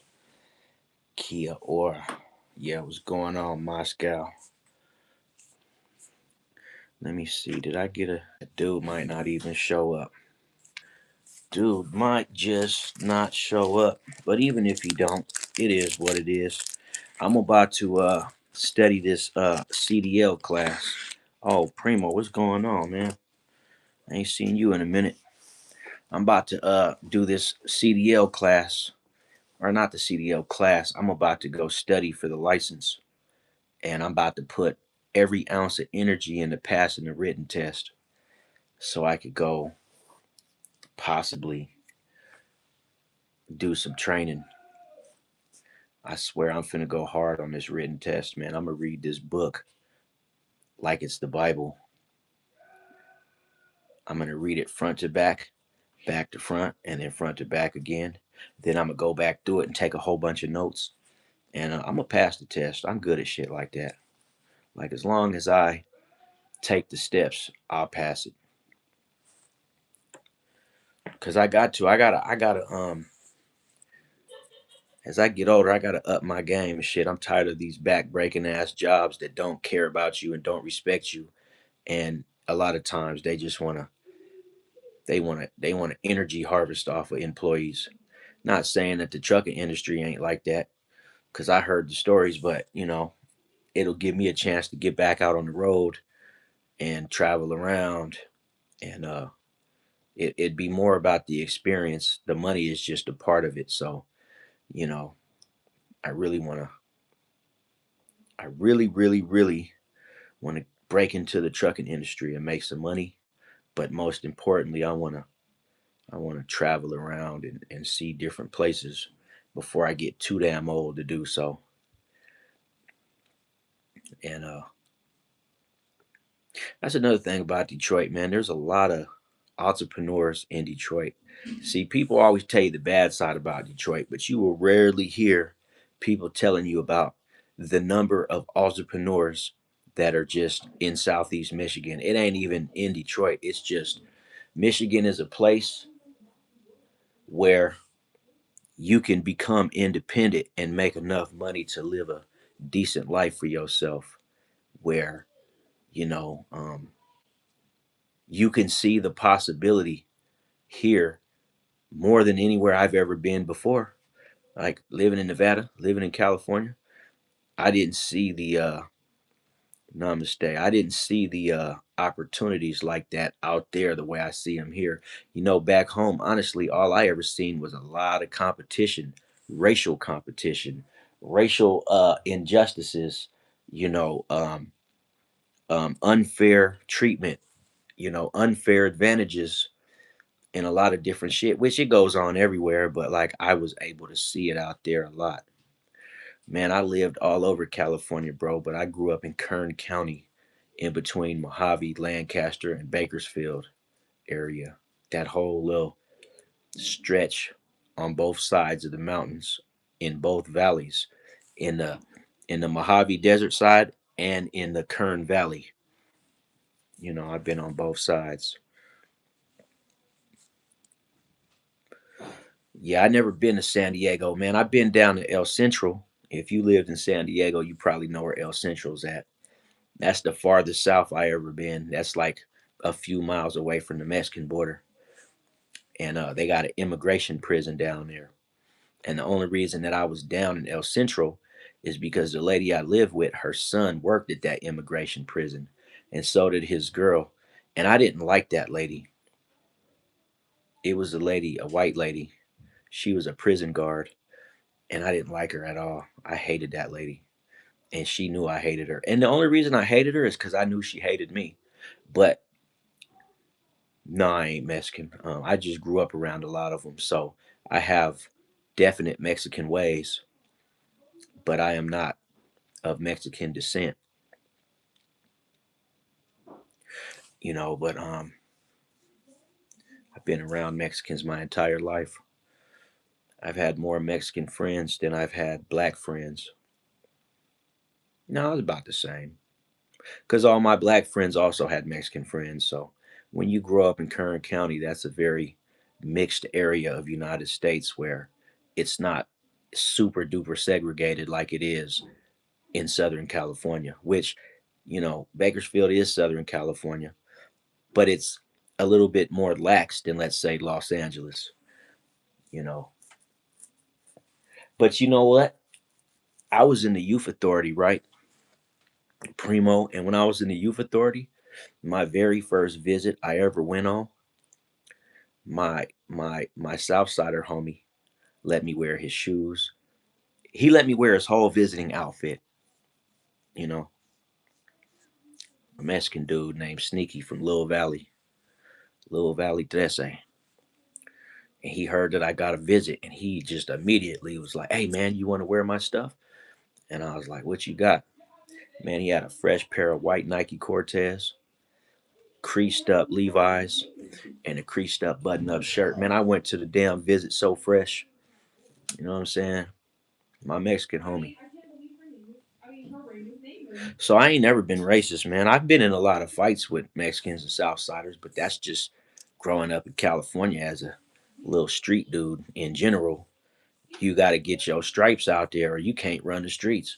If you scary, you can't do nothing. If you want to be a little street dude, you can't be nothing. Hey, what's going on, gospel group? Bless you as well. Highly appreciate the blessings, man. I need as much as I can get out of life right now. You know. Um, but yeah, Tennessee in the house. What's going on, Tennessee? Y'all just lost a legend in Tennessee. I don't know if you know, white folks, but he just passed away in a motorcycle accident. He was from Memphis, but they say it was from drinking and driving. Oh, I'm all right, Cherry. I am quite all right. The best I can be with what I got. I didn't know. Oh, you know white folks? Yeah, he died in a motorcycle accident yesterday. Either yesterday or the day before. Um, they say it was due to drinking and driving on a motorcycle. But yeah, he passed away. I seen that shit. It kind of hurt my feelings, man, because that was a cool dude right there, man. And he was like a legend. Okay, I appreciate that, gospel group. Appreciate it. Um, I'm on my calm demeanor today, but for anybody who subscribed today, I just want y'all to know that sometimes I be wilding out. I do cuss like a sailor, but for the most part, I do keep it respectful and I keep it, you know, positive. And I even do a little bit of gaming. So later tonight, you might actually see this channel go live on the gaming aspect. I be playing my video game. I like to do missions and I like to live stream them. You know what I'm saying? Like I didn't always do that, but now because I'm creating content, I'm just like boom. I even respect the trolls unless they get too far out of line. Like some of the trolls like to speak on being like sexually deviant. I don't respect that at all. Any type of homosexual rhetoric or you know children, anything like that, I don't respect it. And so I have a few moderators that take care of that kind of stuff, so I'm not trying to do my video and constantly have to just keep pushing buttons to get rid of people. I just don't want to do that. And so YouTube provides the service to where you can elect people to take out the trash for you. And plus, as being a creator now, it almost makes you feel like a boss. Right? I wish I could pay these guys, right? I wish I could put them on an hourly pay, but unfortunately, YouTube just provides a free service, so, but they keep it clean for me. So that's what I like, man. But I do say sometimes let the trolls go. There are days when I just want for the shit talkers to just say whatever they want, with the exception, like I don't like I what I just named. Like I don't do any type of sexually deviant stuff. Like if you're gonna do that, you can't be in here. Like you can talk all kinds of other shit, right? But I really don't like that, man. And it's just that that's unacceptable. And anyone who's comfortable with that kind of shit is obviously, you know, there's something wrong with their moral code and their moral compass, because like you could talk all the shit you want, but like if you don't have no boundaries and what you willing to say to somebody, like I didn't heard people sit up here and threaten people's children. For me, like I don't care how much of a demon you think you are. Like number one, that could get you hurt, but number two, just the fact you willing to say shit like that makes me wonder who these people really are, you know. And so then hence I feel like I don't care who you are, you can be who you are, you just can't be that person here. But other than that, like I talk about all kind of stuff, right? I just It's just simply about awareness, right? If a person wants to talk about a specific topic, it's just as simple as coming into my channel, asking me the question, and asking if I can speak on it. We talk about TV shows. We talk about, like today I was talking about growing cannabis.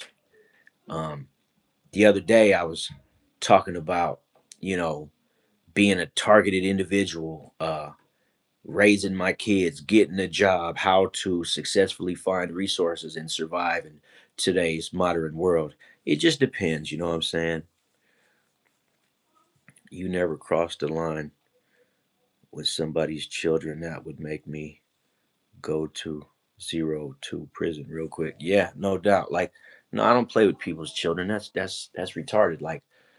Like, and people who do that still baffle me to this day, because I'm like, why does your beef with me equal disrespecting my kids? I don't know, but that's how people are.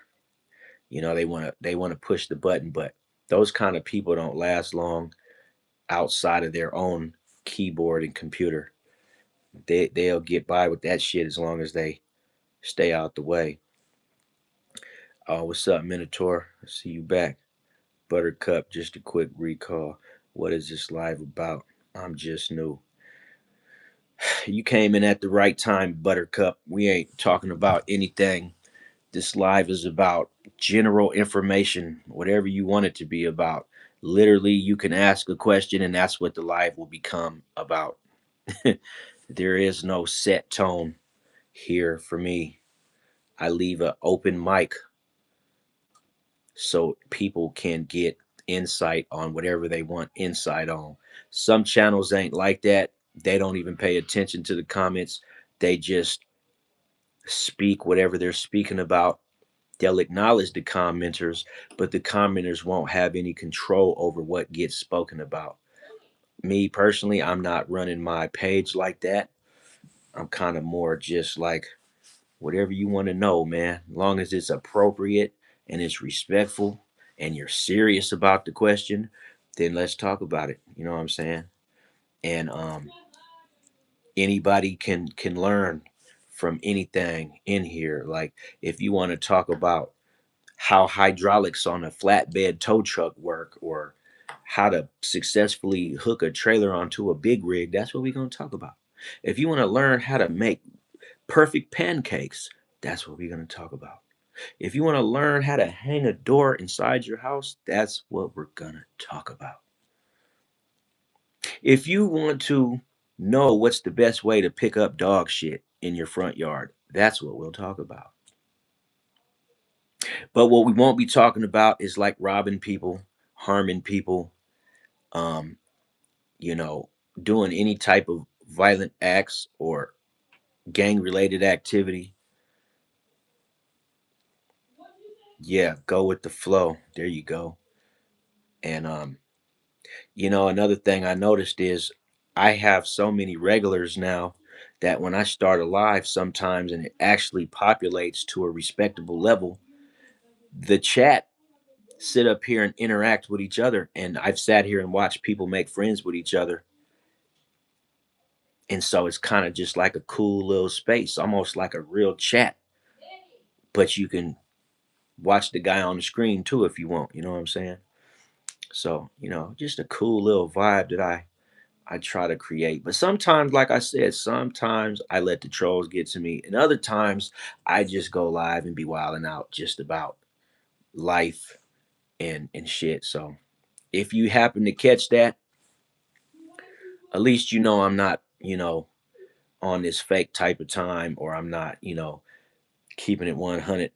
Although I did have a person tell me the best way to be successful in the internet space is to be fake as possible and not to let everybody know your real life. But for some reason, I can't help but feel like that is based on what works for each individual. If that's what works for a content creator, then that's what they're going to do. For me, being fake doesn't work for me. I couldn't even sustain a channel being fake, because being fake means being goofy. And I'm not a goofy person, man. Like, I'm not a goofy person, like, for real. I'm just not. So fake doesn't work for me. Because fake means you gotta have fake beef. You gotta be yelling and screaming and just doing dumb shit. Like, to me, that's what dude meant by that. And he had a big channel, a lot of subscribers, 300 million views. But I'm like, yeah, I hear you, man. But like, that's because the world is like that, for real. But that don't mean that I don't have like a small community of like-minded individuals like myself. You feel me? To where, people will tune in to my vibe too. I may not get 300 million views, but hey, you never know. But it's all good whether I do or whether I don't. I'm really not looking at my views or the subscribers, like, to say, oh, well, I'm only doing this to get this big following, because if I was to hit 200,000 subscribers, I wouldn't be able to even keep track of nobody no more. That would be like when I throw a live, there's thousands of people talking at once. It would be nice, but I wouldn't be able to like connect with people on an individual level. Once it explodes like that, it's impossible to keep track of people, because then even if you have an email, which I do have an email for people to reach out on a personal level, um, you would be getting thousands of emails too. You would have to hire people to be able to get to everyone. You would have to. Just like any business, once you get customers and you start getting business, it becomes bigger than yourself at that point. So you can't manage on your own anymore. And if you try, you'll just work yourself into the ground, right? So right now, I'm enjoying it while it's small. How you doing, Slim Jim? I'm enjoying my little channel while it's still relatively small.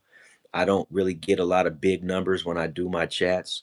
It's really easy to manage all the people as far as interacting with everybody, and it's still it's my channel is like, just, it's steadily growing little by little by little by little. Nothing's moving too fast for my pace. It's not moving too slow. Sometimes it's slow, but that slow is a part of life. There would be no fast if there was no slow. You know what I'm saying? So it's, I expect it, but it's cool because I've got to know a couple people. Honestly, I wish I could see some of these people. I have a streamline that I meant to start, but I really don't feel like doing that right now, man, because I want to wait for my channel to really have like the numbers. At least like when I do a live and I can see like over 100 people, then it'd be different because, like, you know, if you do a streamline, and you split screen with somebody that is in the chat that wants to like also be seen like myself, then it gets interesting. But there's enough people to really make it worth the content and worth the time. For two people to do that, and there's only 7 people in the chat, it's just, in my opinion, it's just, we ain't reached that point yet. We just haven't, you know.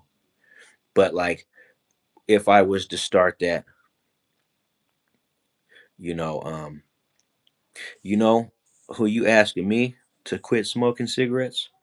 That's funny that he asked that because I got a cigarette in my hand right now. It's crazy, man. I swear these people can see through. They can even see shit that's off camera. Hold on, waiting for this guy about this truck, but I don't know if he's coming. I don't feel like shaving right now, man. It's only Tuesday, bro. I'm unemployed and I ain't got shit to do. I got the clippers right there, but I got two pairs of clippers, but I don't need to shave the beard, Mr. Bill Cosby, man. I will though. I be, as you can see the shave line. I be taking care of my shit, but like, I do a lot of lounging, so you know, I tell you what you don't see on my face, you'll see around the house. Like I get shit done. Anybody who knows me will tell you, man, I get shit done. So Buttercup says not to be pessimistic or something, mate. I wouldn't, but wouldn't it be hard when you get a lot of viewers and chats are going crazy? I really hope you get what I'm saying. Type of problem in this channel. Yeah, I do, but like, you know, I've already expected that. And as it grows, what I'll end up doing is read the chat, find a particular question that someone has, and we'll speak on it. And then if I scroll on my screen, I can stop the chat from moving. And I could just, and I'll tell people, hey, look, right now we're just doing random questions. And so I ain't going to be able to get to everyone's questions. So hopefully that will keep people coming back and get selected. But, as of right now, it's like I've been able to answer most people's stuff. And believe it or not, I get a lot of questions, man. There's actually people that be wanting to know shit from me. So I feel honored to answer the question because I'm like, shit, man. Hey, you know, I've been like I said, man, my mentorship started long before YouTube, man. I've been consultating people, bro. Even when I was locked up, I was giving advice to different people. Like this is not something that just started. I've always been this person, even when I was a kid, when I was going to school. Like I would help kids with their schoolwork. I would help kids out on recess yard. Like I used to go and tie the littler kids' shoes for them. Like I started this long ago, man. I've always been a helpful person. I've always wanted to see people do better. I was one of those rare motherfuckers, believe it or not, who never was jealous of anybody. Not saying I've never been jealous because I've been jealous of certain things that people were doing, but it was only those that were like directly trying to show me that they were competing with me. That usually was the only people that I would get jealous of. So, I also say that to say this: jealousy is normal, but excessive jealousy is a mental condition. I'm born and raised in California, but I currently reside in Michigan, and I spent a nice portion of my life in the state of Nevada as well. And I lived up in Washington State for a while. I lived in Northern and Southern California and Central California. And the only time I ever been to Northern Nevada was for,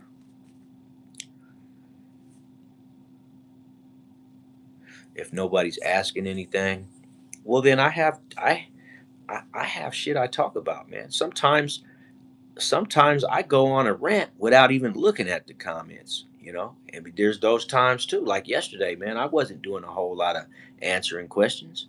I didn't have people get mad at me because I wasn't responding to them.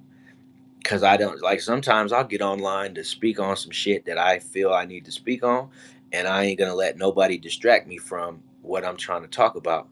So, you know, that's how I handle that. Like it's just not always, an open circuit. Sometimes it's like because what I'm saying, I can turn off the chat completely and just nobody can say anything, but we ain't gonna do that. I'm just showing you like, if I just want to speak on some shit and I don't want to hear anything that people have to say in the chat, then I just turn it off. You've always lived in Tennessee. You know what? Tennessee is definitely a place I wouldn't mind visiting, but I think I'd probably stay away from Memphis, even though I heard Memphis is a cool place.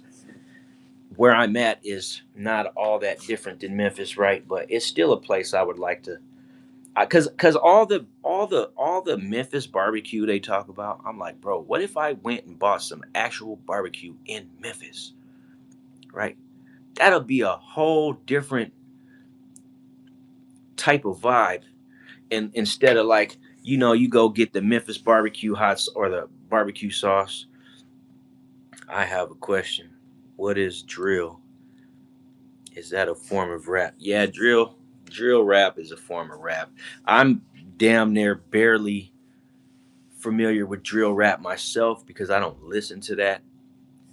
And honestly, I have a playlist on my channel, right?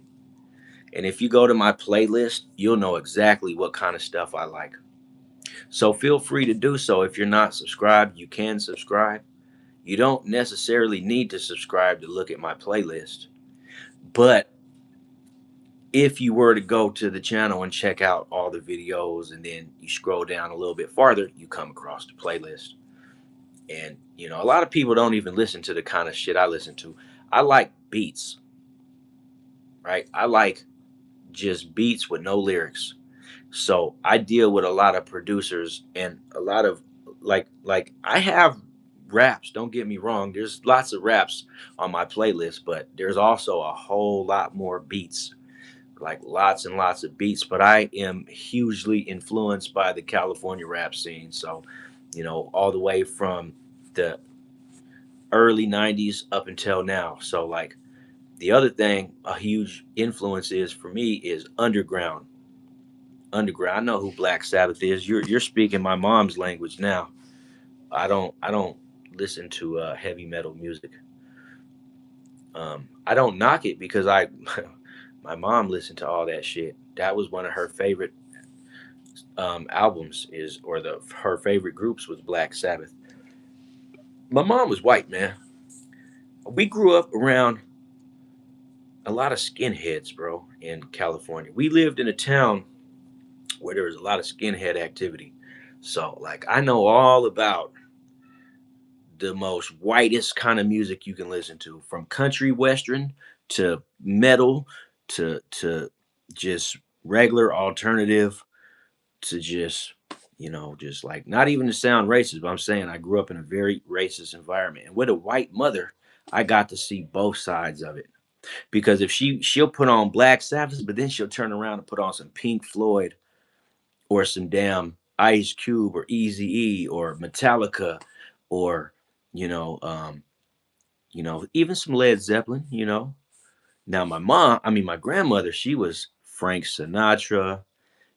She was Lucille Ball. You know, Elvis Presley, shit like that. My mom was Earth, Wind, and Fire. My mom was, what else did she listen to, man? For some reason, my mom really liked Ice Cube from the 80s and 90s. I don't know. NWA was like one of her little things, but I grew up in a very drug influenced society. Lots of drugs, lots of poverty, lots of pain and suffering, lots of abuse, you know, lots of lots of depression and dysfunction, and but there's a bright side to it too. I don't want to make it seem like it wasn't, right? It's just, this is all the shit I took in, man, as a child up into being a man.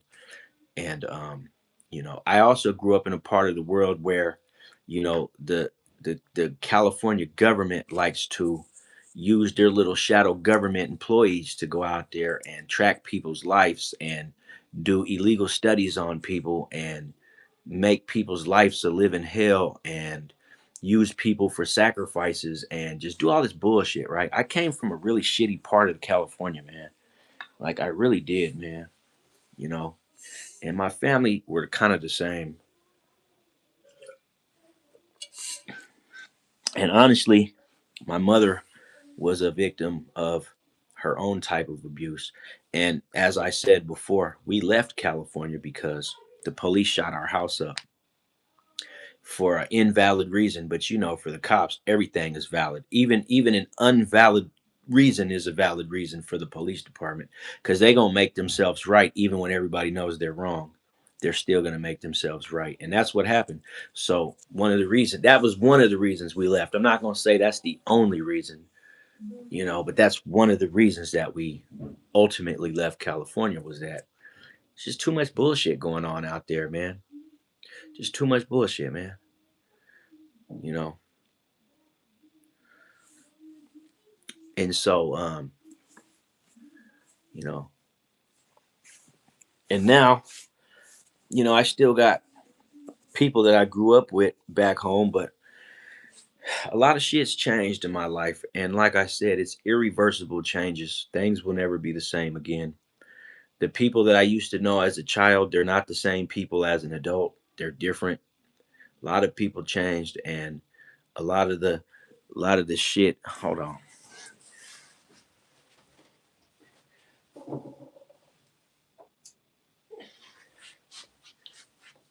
A lot of the shit will never be the same. And so, is homesick as I get here, I'm better off staying here, you know, cuz I feel a lot of loneliness here, and a lot of nostalgia here, but it's fine, because I'm probably better off here anyways. Even with the attacks, even with the targeting, even with the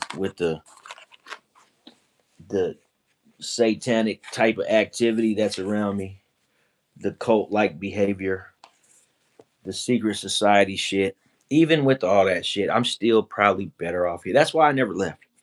Because no matter what's going on, I'm probably better off here than I ever been back home. Hold on.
All right.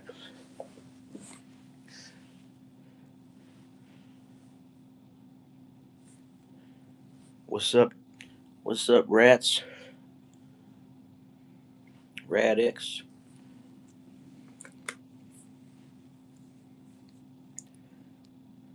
Just having a late afternoon chill. Really not late yet. It's only 2:30 here, 2:36, but we still just chilling out.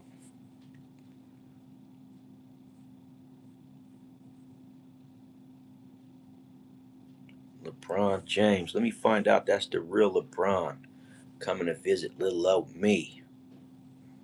Hell no, that ain't the real LeBron. It could be though. You never know. You know, it's YouTube, man. You'd be surprised who be tapping in, man. You know, I'm good though. Come on, Danny. Bring your little ass in here. What's up, buddy? Come on in. Go look out the window. The dog just paid me a visit.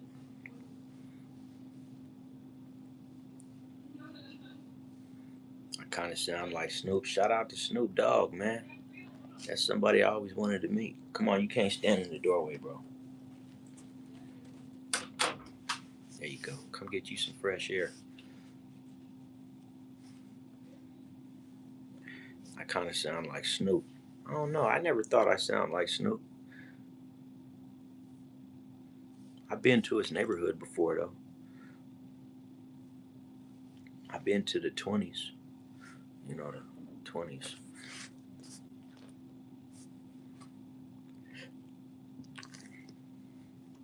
I like Snoop, though. He getting old, man.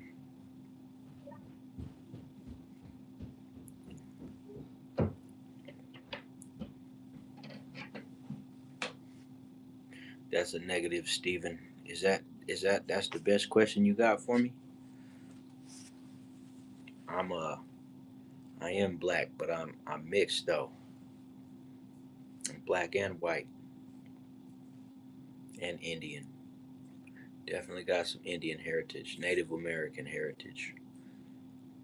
Okay, well, I'm sorry to hear that.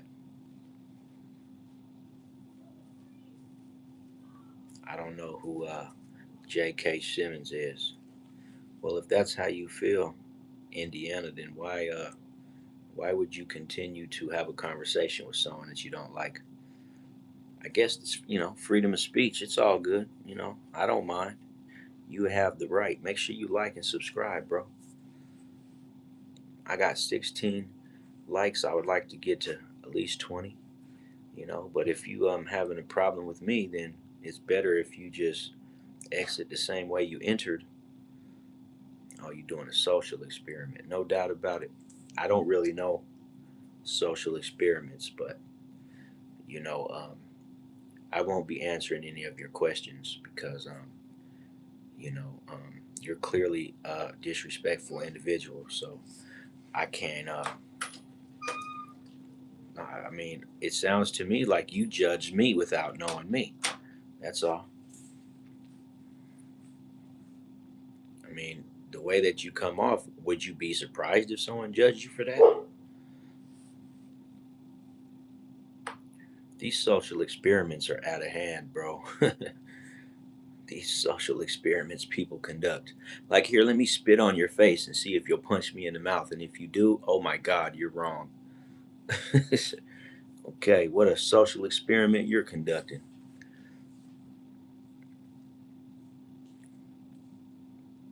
But that's people, though.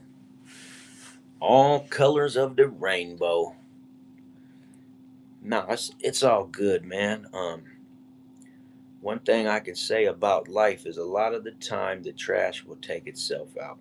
You don't have to do a whole lot, right? Not even calling that particular individual trash. What's going on, Supra? Not even calling that person trash. I'm just simply like, if you present yourself as trash, then the person you present yourself to is going to come off. They're gonna view you as that. Yeah, I can see your comments.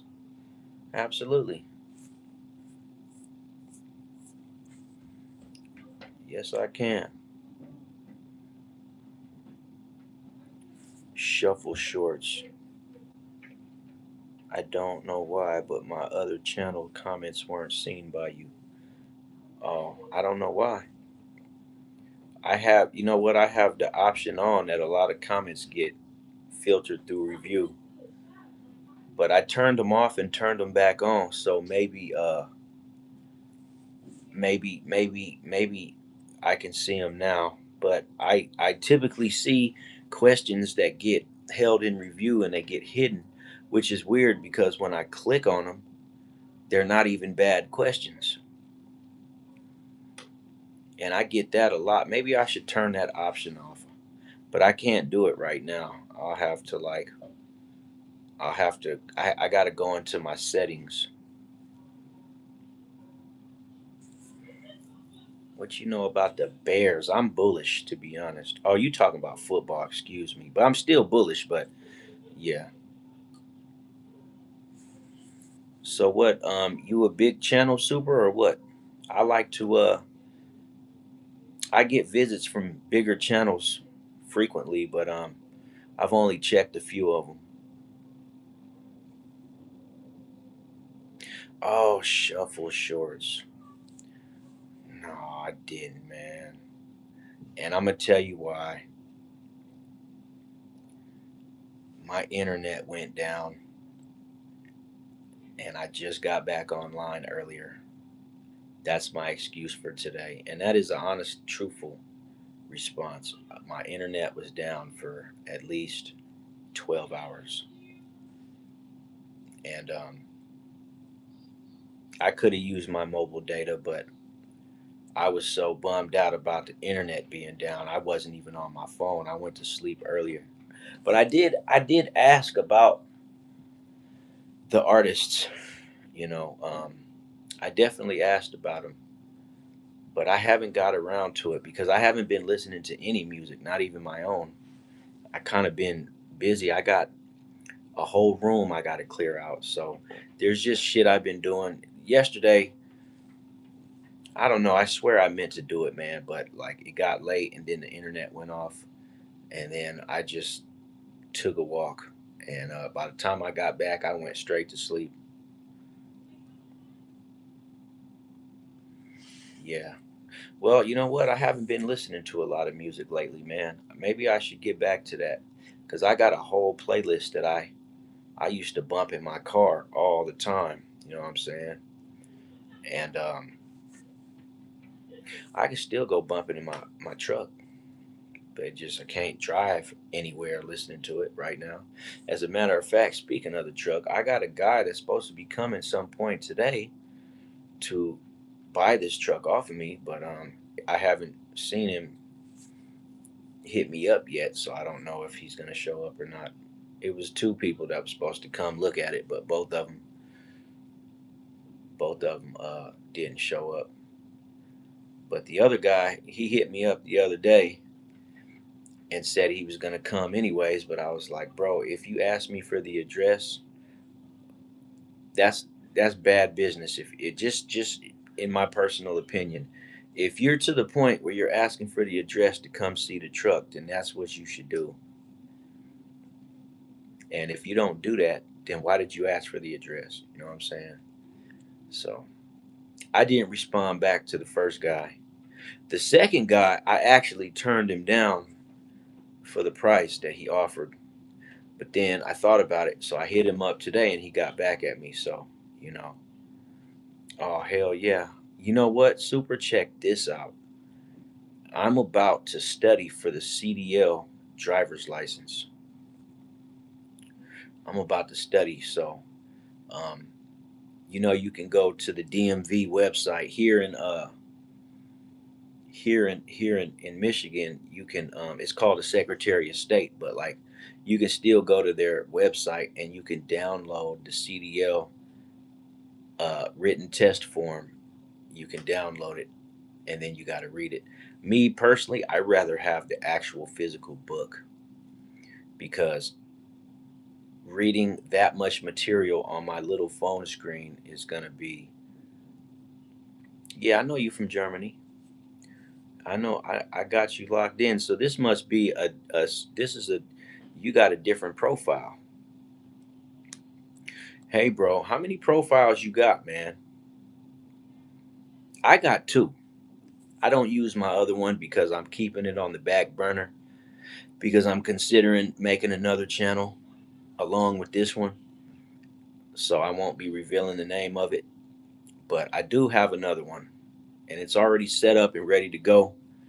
I just haven't dropped anything on it yet. So I'm trying to make sure that with that one, I do something totally different than this one, like totally different. So I'm trying to decide what I want to do. I had created it originally for a particular job I was going to get. I was going to do videos of towing, and oh,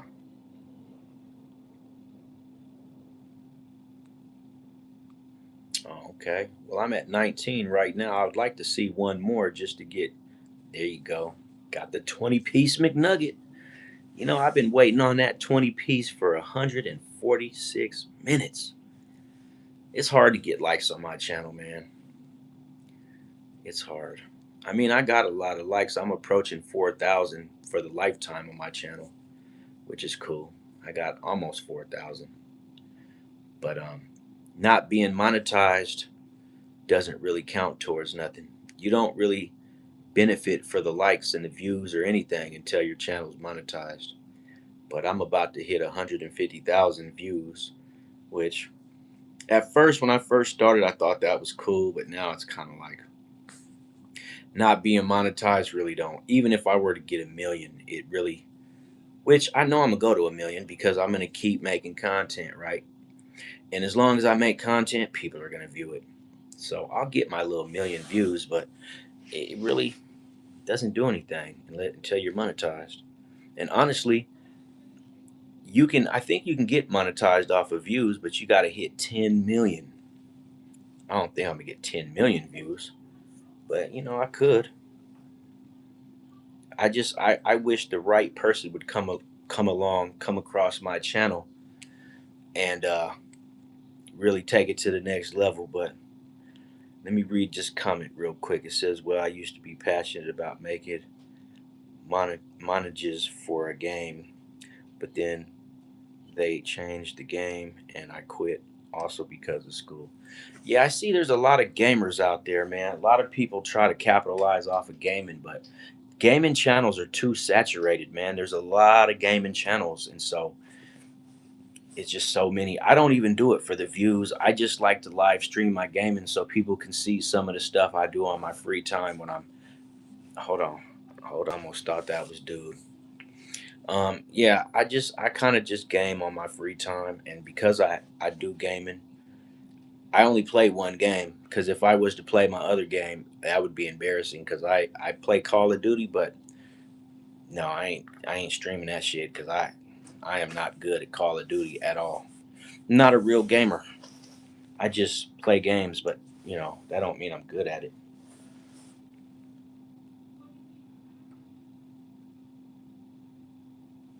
Yeah, no doubt about it. I play GTA 5, and we're already in talks about getting a PlayStation 5 here real soon, and then investing in the you know PlayStation 5 games that are going to be coming with the system. So that'll probably be kind of cool because believe it or not a whole lot of people have PlayStation 5 yet. I mean, there's a lot of people who do, but there's a lot of people who don't. For example, this household doesn't have a PS5 yet, and it's been out. Hold on.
coming in?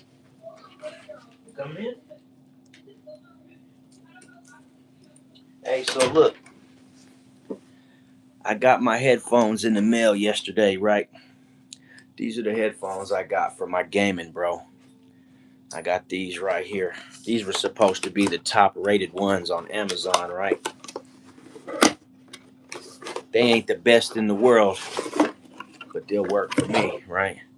Man, these bad boys. So these are the new gaming headphones. I don't know how long they're gonna last, but I'll tell you this: the the speakers sound good. And then what I like is for it's got two connections. It's got the one straight for the PlayStation or for the controller, right? So that was kind of cool for me. And then you can plug two earphones in at once. So I was cool with that. But I just got these yesterday. I thought they lit up or something crazy, but they don't. They're just But one thing about me, let me tell you something about me, man. I take care of all my stuff, man. GTA. Oh man, you know what? They just had a mishap down at Rockstar Games, so I think that GTA 6 just got delayed yet again. You know what I'm saying? I think GTA 6 is delayed again. And I'm starting to think that, like, we ain't never going to see GTA 6. Yeah, they had a big fire down at their building where they're developing the game at. So I'm really starting to wonder if that game is ever even going to really come to fruition because they've been delaying that game for so long that I don't know, man. I don't know. No, I think it'll happen, but I don't think it's going to be 2026. And even if it is, it's going to be towards the end of the year. Well, you got to understand too, man. Once again, and I hate to put this out there. I really hate to put this out there, but man, bro, United States is moving into a very dark time. Like that's just the fact of the matter is we got some serious issues going on in our country right now. And I don't know what that means for the people. And that shit is going to affect the whole planet. It ain't like when shit happens in America, America's big enough and is, diverse enough to where when things happen in America, it affects the whole planet, man. It just does. It affects the whole world. And so if we were in one of those smaller countries, maybe not so much. But when shit happens in America, it affects every country operating around the world, and that's a fact, bro. And right now, America is moving into a very dark time. I don't know what the hell these the wealth class is doing, but they are acting real demonic right now. They are like, I think we think it's demonic, but I think what they're trying to do is get rid of a bunch of people. And I think that alone is something that we're not trying to accept because how do you accept something like that your government wants to unalive you? How do you even fathom that's the world we're in where they want to depopulate this place? And I believe it's for a lot of different reasons, and real estate is one of those things. I think they want to clear the land out so they can restructure society. And that's hella unfortunate, you know what I'm saying? Because a lot of us, I'm talking about hundreds of millions of people. And so it's like that shit is going to be felt worldwide. And it's crazy though. It really is. There's a lot of secrets, there's a lot of lies, there is a huge deception going on, and it is unfolding. And I told people that we're watching history in the making. This is a very important time to pay attention to what's going on around you. This is the most important time since I've been alive that the changes are like with the rise of social media, I also said that, hey man, this shit is not hidden well like it used to be. These agendas, they're not hidden. They're out in the open now. And that's scary to think about because, like, bro, this world is obviously a very dark place. And so when I see people saying life is beautiful, it's like, yeah, on one hand, I agree. But on the other hand, I'm like, hey, man, for you to say that, you're either like living in denial or you're not ready for the truth. You know what I'm saying? Well, that's the same thing, but not being ready. You're either not aware of what's going on or you just aren't willing to accept the truth of the matter. Nah. As of right now, the facade is still in place. As of right now, yes, there is still. Hold on. Hey, you can't come in here barking, man. You can't hear. I'm gonna have to let you go out there. Go look out the window. My the dog is on high alert for some reason. Let me shut this window, man.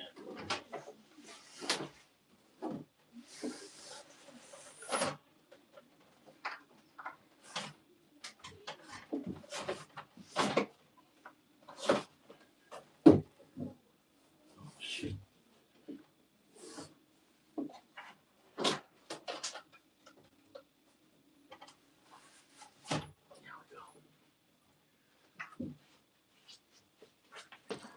Yeah, bro. We're in some very dark times, man. Can you do a live reaction to Lights Out by Mass of Man? I don't do reactions, animation. I don't do reaction videos. I don't have a computer to work off of right now, so I can't split screen even if I wanted to. I don't have editing tools. I don't have editing experience. I am a very basic individual. But I'm sure that if you went to a reaction channel and asked that same question, they'll be able to help you out. I really do believe. But I don't do reactions though. Sorry, man.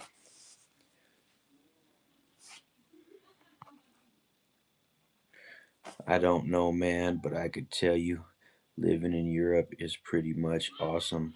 We have almost no corruption or anything, but your immigration is very bad. We got flooded by immigrants. Yeah, I hear you, bro. I hear you. Um, Me personally, I've never been outside of the U.S. soil, so I don't know what it's like anywhere else in the world.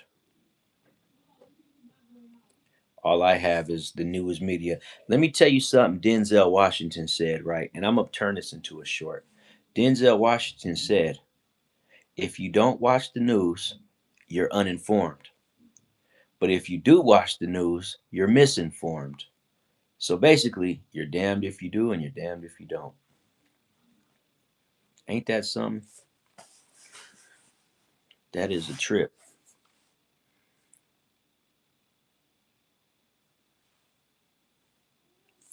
But I didn't slow down. I don't know why, man.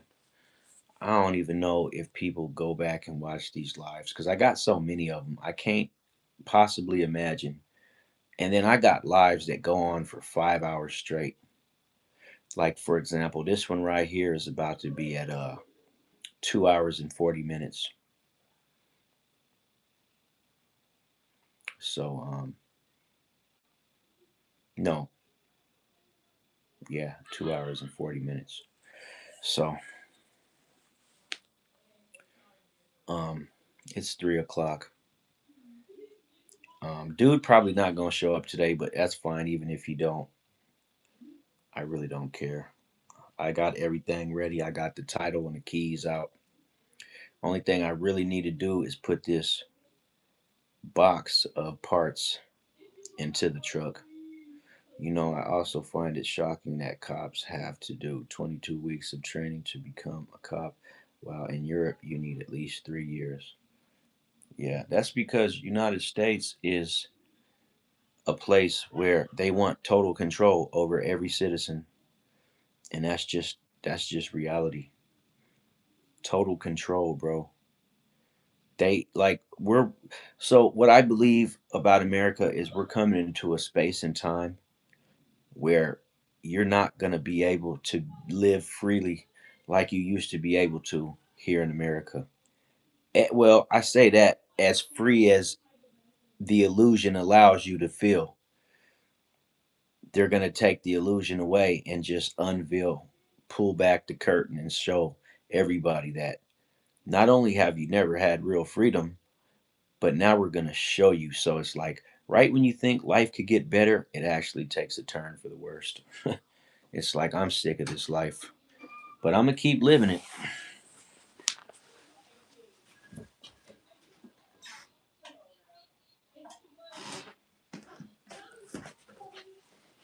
I'm going to keep living it because you got capitalists, you got globalists, you got industrialists, you got pharmaceuticalists, you got it all, right? You got it all. And all these people, they want power. Like, let me tell you something about America. Our most hottest commodity in America is each other. The whole system is based on people. It's not based on our auto industry. It's not based on gold. It ain't based on nothing. Oh, Vader, what's going on, man? How you doing today, man? No, last time you was here, I was wilding out. See, this one of my regulars, man. But last time Vader was on with me, I was I was on one, man. I'm still gonna be like that. That's who I am, man. I be on one sometimes, man. I'm very, very passionate about what I believe in, man. That's just the way I am. Very passionate individual. And I don't like to play games, but at any rate, how you doing today? Better today is a better day. And I keep saying vetter when I believe it's V etter.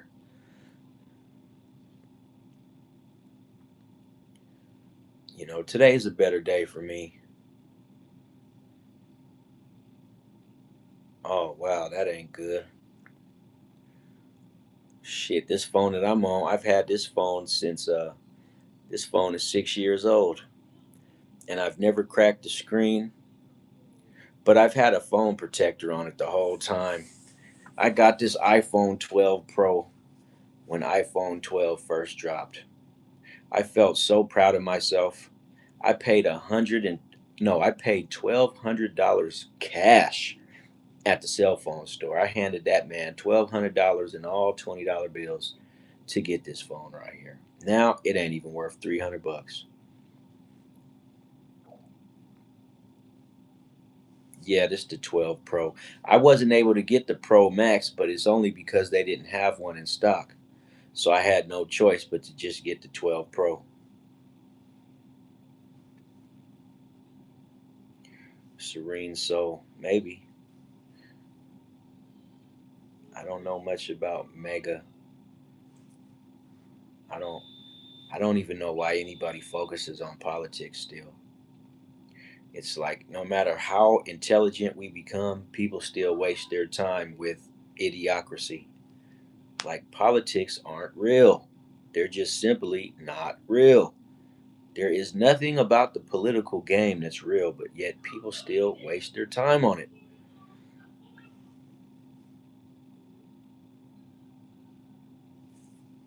You're renting a phone? I've never heard of that before.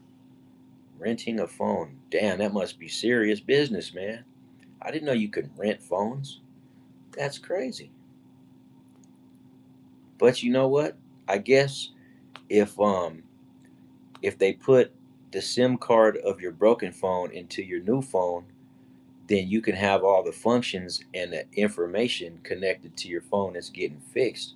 So it's kind of like having the same phone. It's just they're giving you the actual device, but all the information in it comes from the SIM card. Am I right? I believe I'm right because if you're under See, the thing I hate about phones nowadays is like you got so many passwords, and even with iPhone, you got facial recognition, you got bank informations. If you were to like damage your phone, that could damage your life, you know. But if you go back in time, they always said that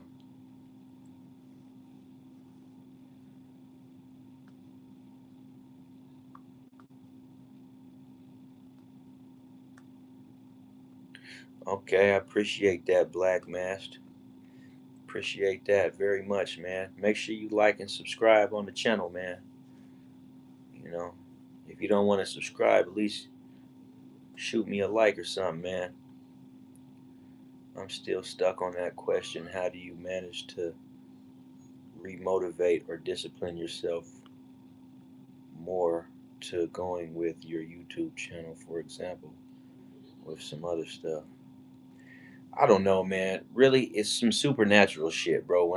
The way I motivate myself is like, man, you just you just got to be wired that way, bro. You just got to be you just got to be built like that. Like you just got to be built like that, man.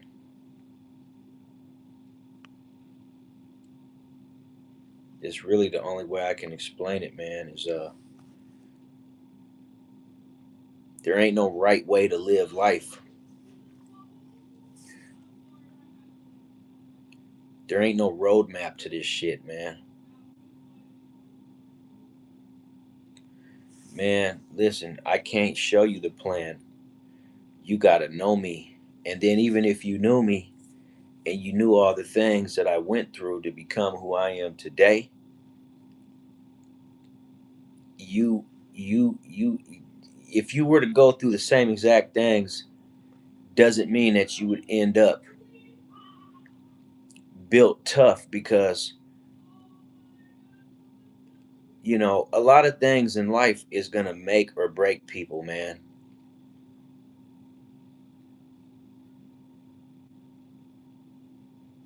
No, I haven't. My moderator was talking about the toadies, but I don't know. I remember the band, but I haven't looked into them or nothing like that. I ain't even gonna bullshit you, man. I haven't looked into them, but my moderator does a lot of the research for me.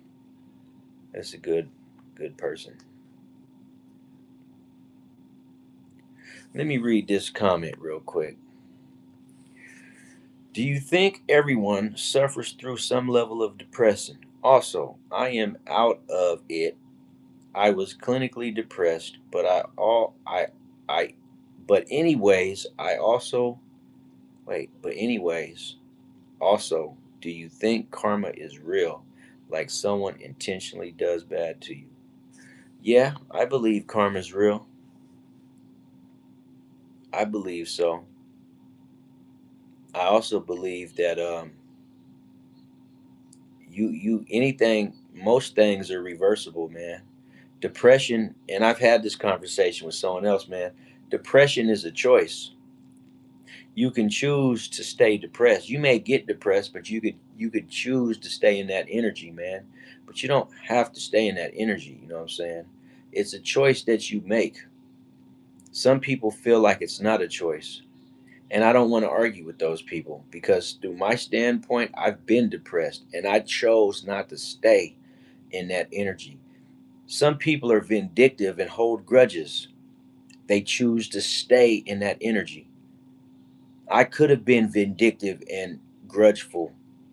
I chose to never stay in that energy against people that did me pretty wrong that deserved my vengeance. But, like, you know, because I believe in karma is the reason that I have to believe that I don't need to stay in any energy because I'm gonna tell you something. Just because someone did something to you or that's how you feel, hey man, you you have the choice to either be in that energy, whether you're vengeful, grudgeful, jealous, whatever emotional state that you get put in, You're not trapped in it.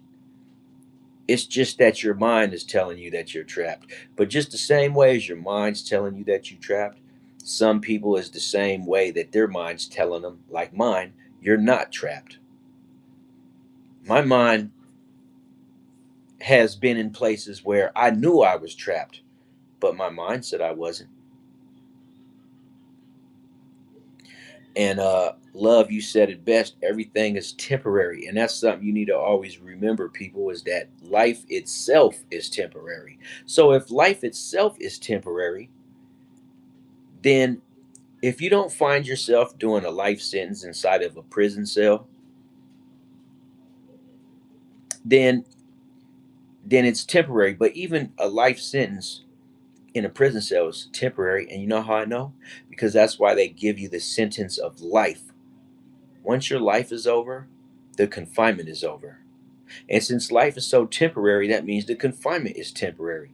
But because we base our life in years, 20 years to you sounds like a lifetime. It sounds like forever. But in fact, it's only 20 years. You know what I'm saying? So, hey, you know, you just got to understand these things that depression is a choice, but some people are trapped so deep in it that you can't tell them it's a choice because they feel like it's a sentence. You're stuck in your depression forever. You know, there's people that woke up today that had to hear the bad news that they lost their entire family. That's probably going to be devastating enough to make them feel trapped in depression for the rest of their life because they're holding on to something that they'll never get back. I lost a majority of my family, not due to something tragic, but just over time. But like, I chose to understand that I came into this world by myself. Even though I was born to my mother, I'm going to leave by myself, and,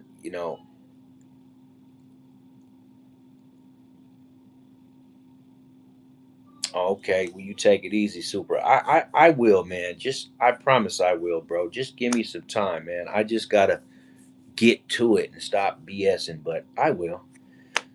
It's been on the front of my mind, so I got to get to it at some point. The internet is up and running, so I got you, man. And when I finally give you your answer, you're going to be happy. But anyways, man, yeah. I hope that answered your question. I hope that answered your question, man. Unc is a gooner for show. What does that even mean, man? Why do you guys say the things that you say? Is there anybody out there who takes life serious? I mean, I know there is, but like, why does it seem like more people don't take nothing serious opposed to people that do? I guess it's just the way I was raised, where you couldn't go around people I've been around and say the things that I read or act the way that you act. You would get severely injured and you would be depressed and trapped in your thoughts. Well, I'm not talking about you, super. I'm talking about other people. Like you wouldn't last very long in my circles at all. Not that, you know, that's a good thing, but I'm just saying I guess it's the reason that I'm the way that I am, is I realize that, a lot of these guys are out here, they just go through life in la la land, living life like bubble boy. And I can't help but also add that, on this internet space, people live their true form, right? So if you find yourself being a serial troll, just understand that's who you are in real life. Even if you leave it at the house and you go out in public and you put your best mask on, you're really still living your true form when you get back on the internet and you act the way that you act. You say the things that you say. That's the weight of the thoughts that swirl around in your mind. When if you could just live that truth outside of the house, it'll set you free. If you're a troll, go to your local mall and troll the people in the mall and see if you get the same results that you get on the internet.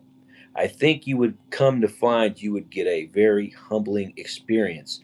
If you trolled people at your local mall the same way you troll on the internet, that will help your condition. But you have to open up, take the mask off, go to your local anywhere. It don't have to be the mall. Go to the grocery store. Go somewhere there's a lot of people. Go troll people in the library and watch how far you get with that trolling ass behavior. It will be the most humbling experience that you've ever had. That's even a better. Go to the local police station and troll them officers the way that you troll on the internet. And I promise you, I will bet everything. I will bet my life on it. You will get the most humbling experience that you ever dreamed of. And it will end with you no longer being a troll. I promise that. That's my word is bond. But I know you'll never do it because the internet is a place where you don't have to show your face. You can hide behind the mask. Just like when you go in public, you get to hide behind the mask. And that's what protects a lot of people is the mask that they wear. And I it's so unfortunate to me that so many people have to wear a mask just to appear to be normal. But just go troll people out in public, man, so you can see what trolling in real time gets you. Don't wait until you get to your house or you're quietly sitting on the bus looking at somebody's damn screen talking shit. You see the key to life is this. Keep that same energy. That's the real key to life. You want to be successful? Operate off of one energy at all times. That's the real key to life, man. And that's the best advice I could give anybody. Keep that same energy everywhere you go. It's either going to make you or it's going to break you. But don't be all over the place with different energy signatures because then you're going to confuse people. Like, why are you so nice in public, but you're an asshole when you're on the internet? Keep that same energy, bro. That's the key to life. You will be successful if you could master the art of keeping that same energy on and off these platforms, right? That's real talk, man. Who you are when you come step to me is who you should be when you step to anybody. And that is the most respectful way that I could describe to you how awful trolling is because trolling ain't nothing but a mask that people wear. That they don't even keep that same energy when they go out in the world because they know better. And that's the irony of it is the fact that you know better. And the proof is I've never seen nobody out in public talking like this. There ain't no people down at the unemployment line sitting up here pointing at the guys in the line, calling them bums and telling them there ain't, you know why? Because they don't want to get hurt. But when you come to the internet, you're going to find them. That's what I don't like about America. Everybody's willing to harm, but nobody wants to get harmed. Everybody's willing to cause trouble, but don't nobody want no trouble to come their way.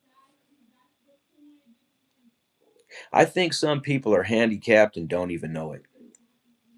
I think life done handicapped you. I think your parents, not physically impaired type of handicap, but handicap as far as you don't even know what life really is.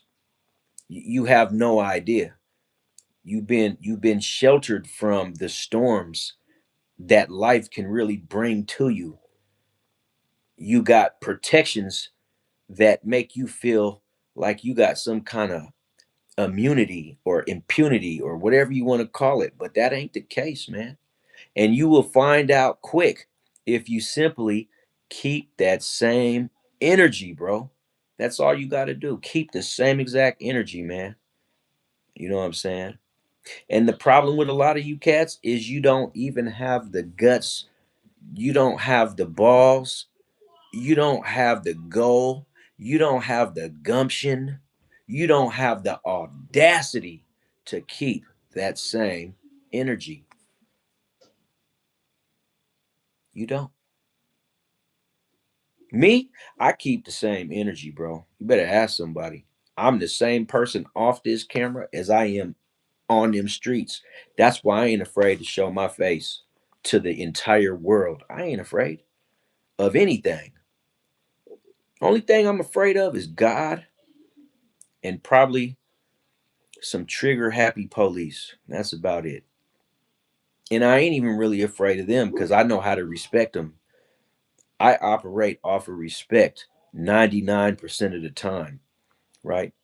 But the reason why I feel like I'm a grounded individual and I'm well rounded is because I keep the same energy, man. I don't be around here changing up every time I go somewhere. Oh, I'm going outside. I got to put my fake mask on. Oh, I'm going back in the house. Let me jump on the internet and take my fake mask off and put my real mask on. But it's good that I wear the real mask because nobody can see me anyway. Oh, I'm going into this chat. Let me put my other profile mask on because I know some of the shit I'm gonna say tonight could get me in trouble with this person if they ever caught up to me or they knew who I was. Oh, I'm dealing with this person. Let me put my fake mask on again. Like you got all these different energy signatures and you got the right to think that you're a normal person. Ain't nothing normal about you. You all over the place. Your damn energy looks like a heart rate monitor at a hospital. It's just going all over the place when in fact the energy of a person should be pretty much the same across the motherfucking chart. But it ain't. It's not. Because people are weirdos and like got I don't know what the hell is wrong with y'all. Handicapped. That's what's wrong. You are handicapped and don't even know it. That is the main issue here. Is you got a bunch of handicapped people that couldn't fight their way out of a wet paper bag and they don't know it because they never been put in a wet paper bag to know that they would die inside of that wet paper bag because they're handicapped. But if you understand what I'm saying, you'll be able to humble yourself and you won't have to wait till somebody else humbles you, man. Because I'm going to tell you, when you get humbled by someone else, it's usually going to be in the form of violence. You're going to get fucked up. And I hate the fate for some of you cats because it's coming towards you like a freight train and you don't even know it because you so busy living the life of a disrespectful clown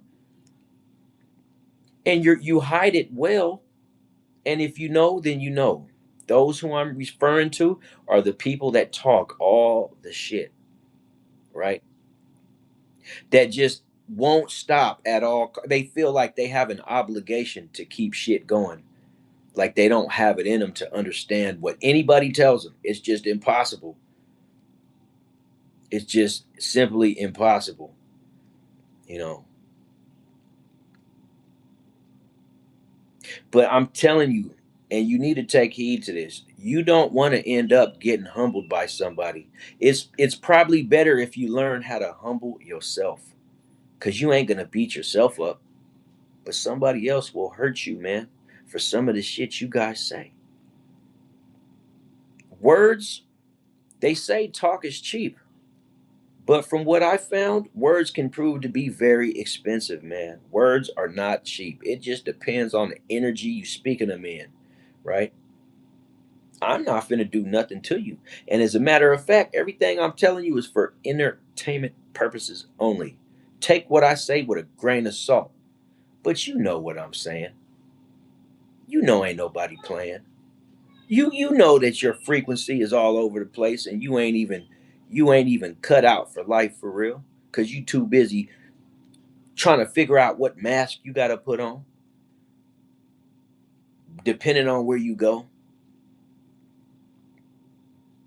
You go eat at a restaurant with your folks and everybody's sitting at the table fake laughing at each other, but don't nobody even like each other. But don't nobody even got the balls to sit up here and tell each other to their face how they really feel. Because you guys are handicapped.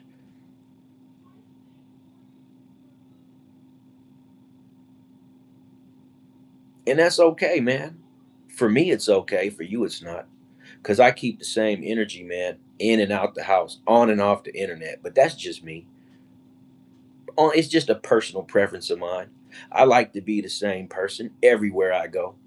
I don't need to switch up depending on my environment. You know, people done figured out that it's safe to be fake nowadays.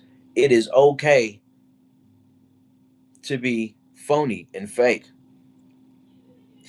And it's not even that you're being tough, it's just that you're being an asshole. You're being a shitty individual, a shitty human being.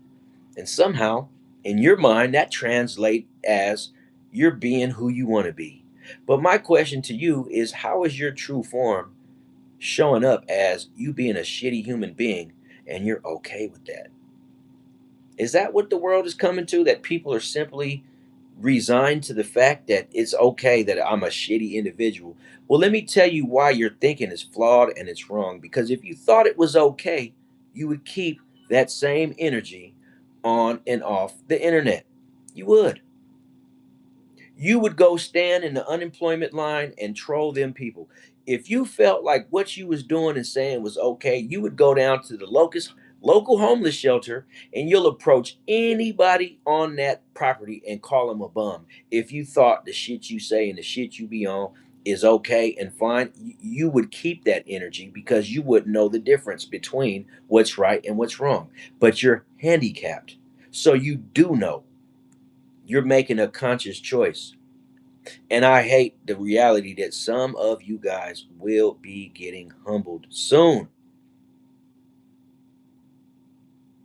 in one way or another. Let's just hope that it's nothing harmful to you and your physical body, because that would be so unfortunate. I don't wish harm on nobody. I don't promote violence of any kind, but like, let's be real. As life and history has shown, violence will come, in fact, to a lot of people, right? It's just what's going to happen, right? So I say that to just say, man, be your true form. If you want to be an asshole, then be an asshole, man. You shouldn't have to be rich to be an asshole. You should be able to be a moderate or a poor asshole. If that's who you really want to be, then go out in the world and be that. Why do you got to keep it isolated to just on the internet? That's crazy work, man. And unless it's a professional career and you're making good money to be a fucking troll, to be an asshole, that's different. But if that's the case, then state that when you come through the door. Say, hey, listen, I am a high paid troll, so I'm going to troll you because I get paid to do it. Like, let a person know so I don't just think you're handicapped, because, like, people don't even state their business.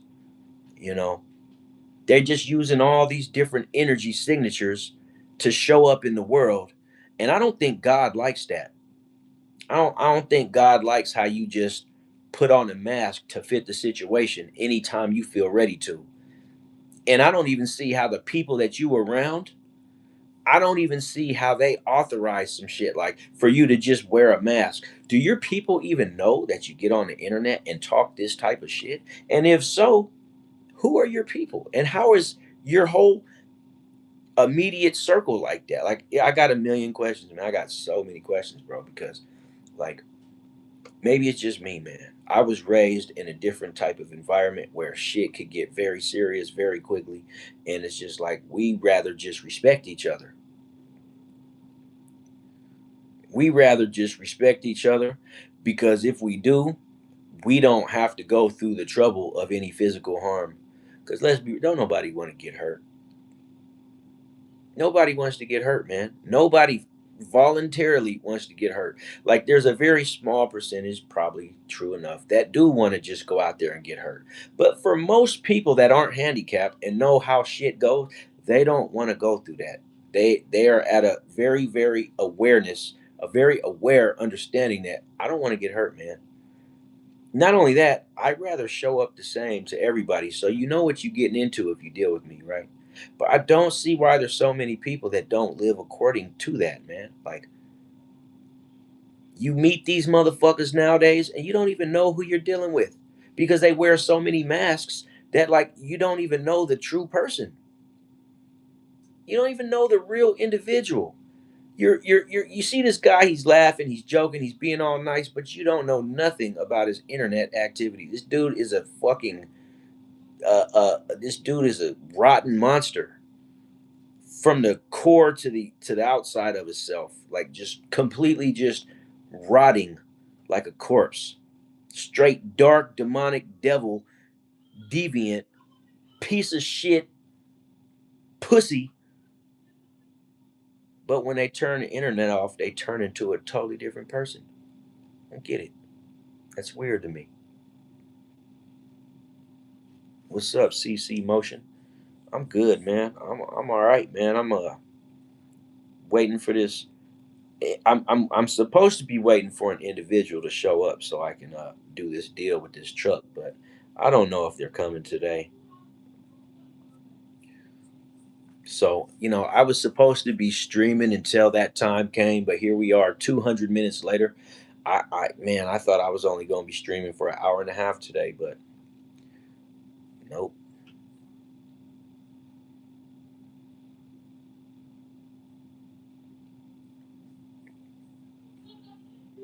But we know the truth though. We know the truth. Here on this channel, you're going to know the truth, whether you like it or not. If you don't like it, you can leave the same way you came. But either way it goes, you're going to know the truth. Nah, dude didn't leave me hanging, man. I just, because it's really just a person on Marketplace that wanted to buy it. We negotiated a price.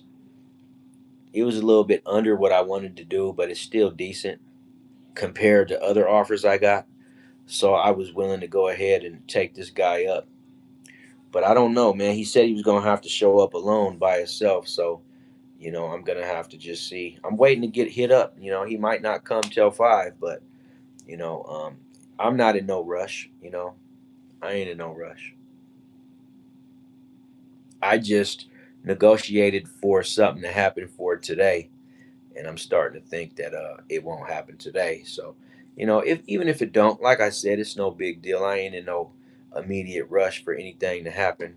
That truck been sitting out there for about a month and a half. So, you know, if I get action, cool. And then even in the meantime, in between time, that gives other buyers an opportunity to hit me up with a better offer. So there's that as well. So I ain't in no rush. As a matter of fact, I'm about to get off this live here in a minute because I gotta do a game streaming live. Oh yeah, it'll go through. It just gotta be for the right price. That's all. That's where I'm at least. Like it'll go through, but it's gotta be for the right price, right? I'm not shortchanging myself, nor have I ever shortchanged myself. Do I know what LA passion is? I don't. Never heard of it. I know what the word passion is, but I don't know what La Passion is. I don't know if that's La or LA passion. Not really sure. Never heard of it. But yeah, I'm gonna do some streaming later, but video games. It's a Dexter reference. What is a Dexter reference? Y'all got me lost. La Passion, Brain Rot, a Dexter. I don't know any of those three things. Maybe I'm behind in the times, but that just goes to show you how far out the way I've been. I'm not even a normal individual by anybody's standards. Oh, I know what the show Dexter is. That's something that my baby mother be watching. There was a time when that was one of her favorite shows to watch. I'm talking about marathoning it out. Me personally, I always thought that show was so fucking corny, but some people like it.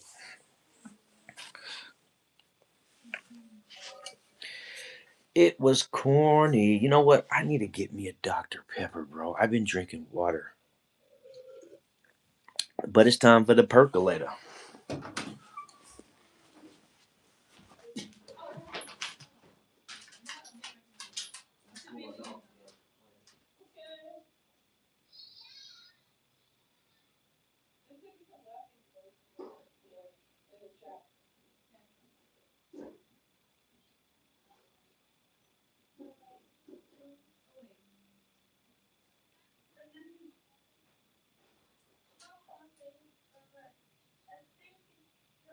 What's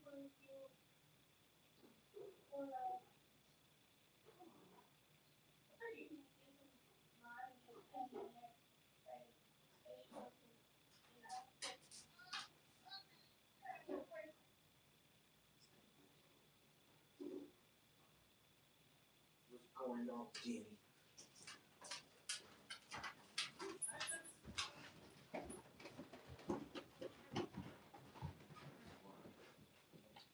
Yeah,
I know he's sick right now.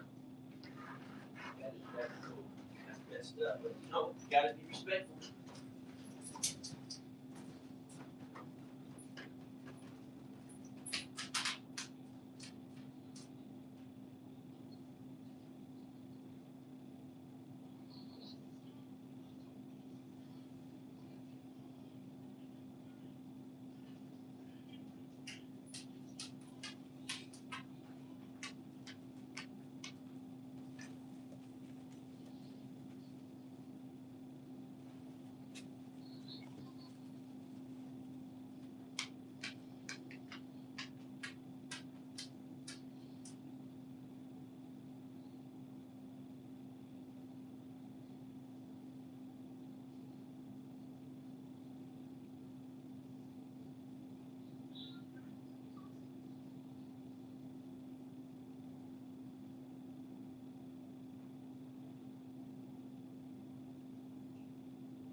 I'm back, Jack. I got the DP, but I got something else. Hey, Patel, Muhammad, how you doing, bro?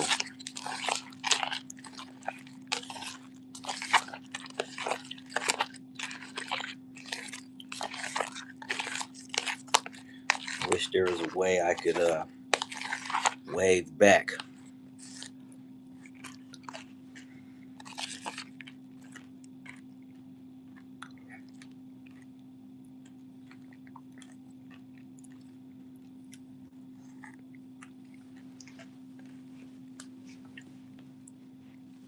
What do we have here? Hey, man, if you could like and subscribe on the channel.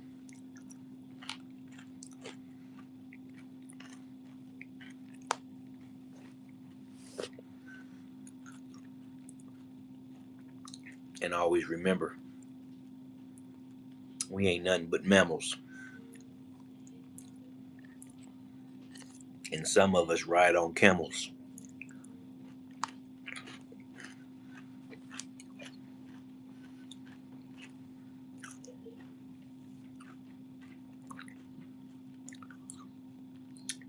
And others of us light candles.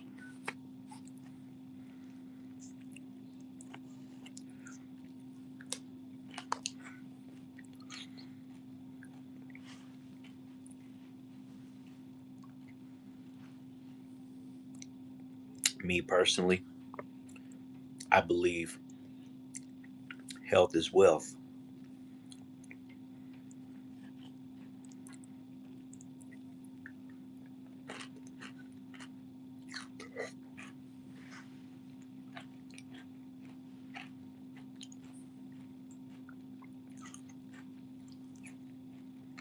Let me ask you something though.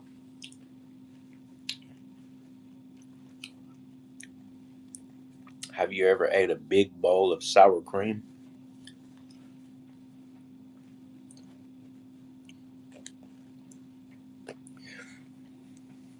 If you ever ate yogurt, you did. This here is yogurt with granola in it.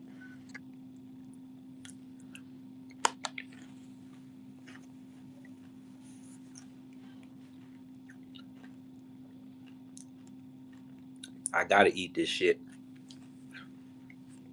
This is organic, but it's for my gut health. You feel me?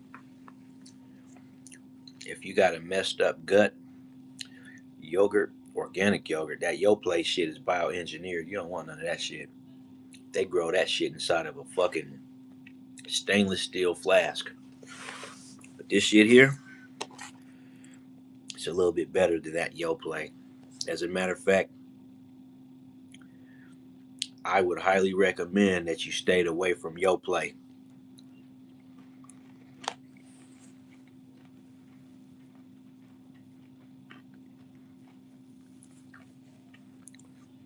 And Sandro Social, I know I asked for your opinion, but believe me, it wasn't needed. Do I watch UFC? No, I do not watch anything but boxing when it comes to fighting. I don't watch wrestling. I don't watch UFC. All that shit is garbage.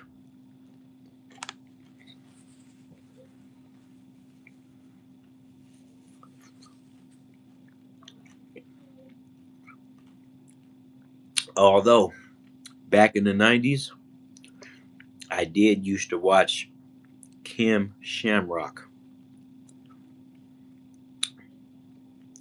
Do I watch porn? Do I like porn? I can't even show that message. Do I like? Yeah, it's not bad. Ain't nothing wrong with it.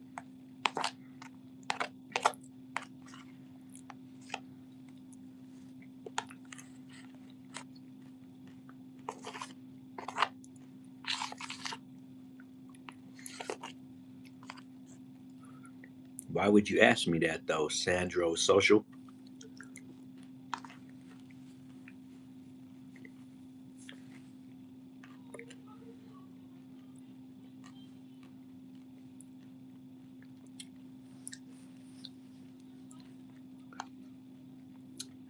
I thought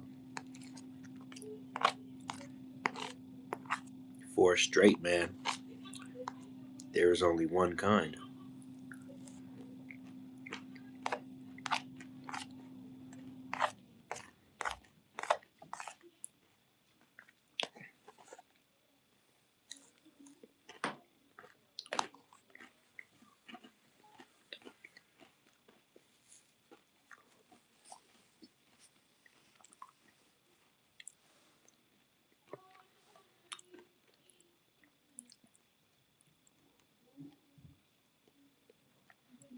Oh, you thought I was in the gay shit, huh? Of course you did. Nope, sir. I'm not you. It's been a long time, Vortex.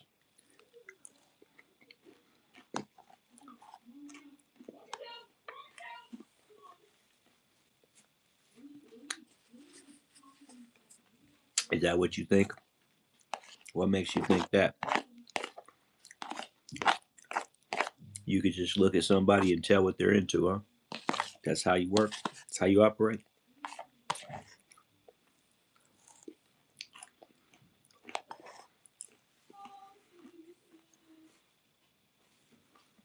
Well, you spelled actually, but you actually spelled actually wrong.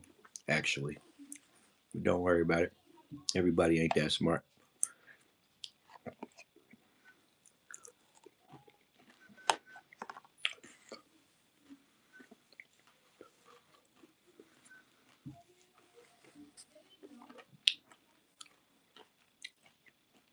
Let me tell you something else. Ain't nobody ever been convicted of a crime based on what somebody assumed.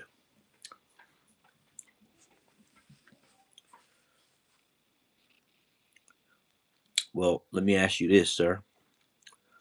What is all that I've said? Obviously, you ain't been in here. You couldn't have been in here. So, what?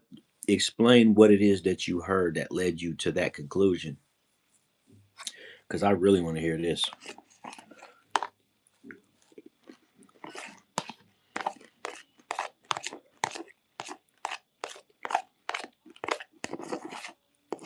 By the way, social, Sandro Social. Another thing I want to know is what's your badge number? Can you state it for the camera, please? What is your badge number? Oh, so because I asked you if you feel me about eating yogurt, led you to believe that I watch. I can't even say it on my channel because I'm not going to let nobody put me at risk of losing my channel for saying stuff that goes against the guidelines, but you know what you asked.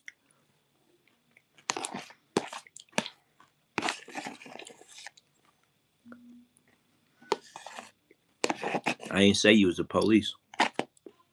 I just said you have a badge. Everybody with a badge ain't a police.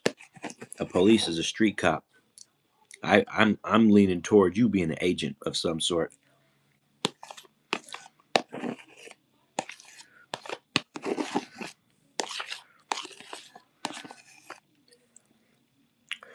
Also, I could just imagine, even though I don't want to assume nothing, the way that you looking at my face right now. I bet you squinting your eyes and you're thinking real hard about something. And that's just something I assume.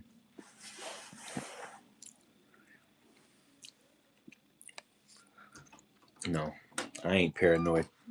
Because I know that no matter what you say, even if you live next door to me, I'll never know it was you. Because you'll go out of your way to make sure of that.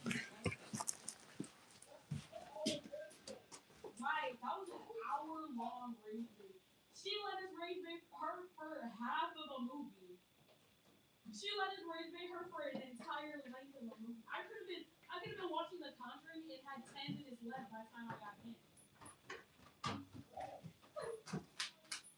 She took too long to decide that she wanted us gone. Okay, I really want to troll. Wait. Ooh, you want to troll in the singing server?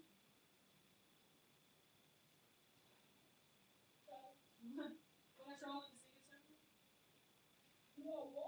in the singing server? Do you want to troll in the squeaky server? Wait, let me not be on my main account. Be on my open account. What me be? What me be on What me be on Moonfly?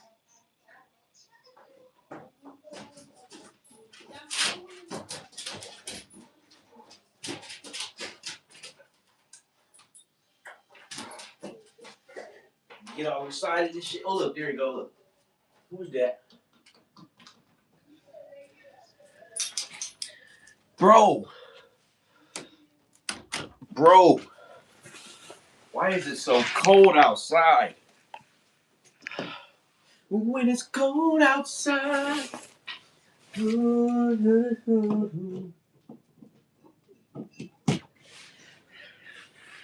All right, let's go see what Homo Social has to say now, because I know he responded.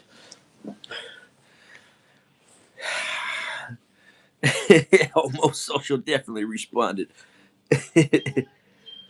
This dude is my friend. I got one in here. Come on, motherfucker. Don't stand in the doorway. All the way in or all the way out. Go sit your ass down over there.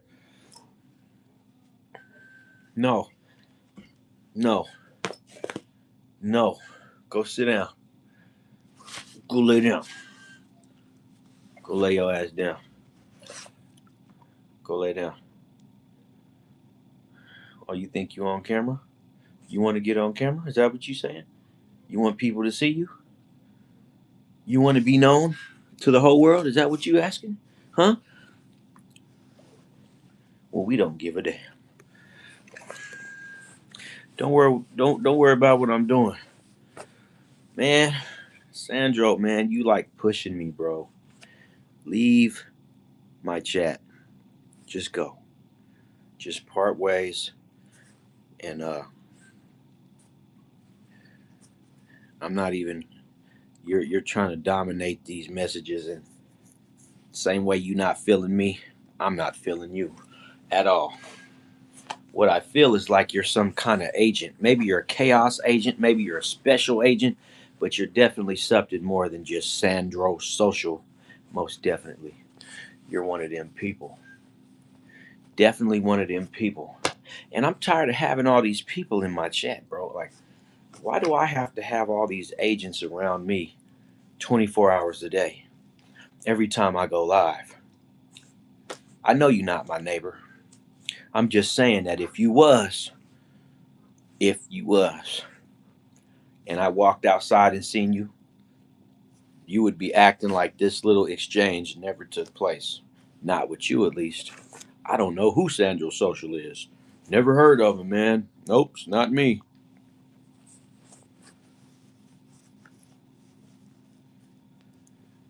I don't care how you go, man, as long as you go, bro.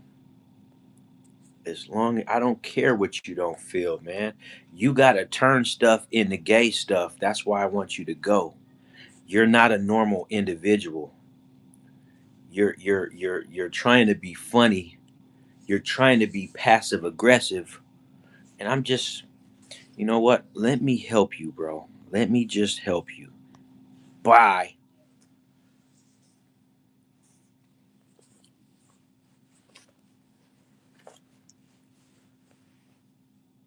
I look like you. Damn, well, you a handsome motherfucker then, huh?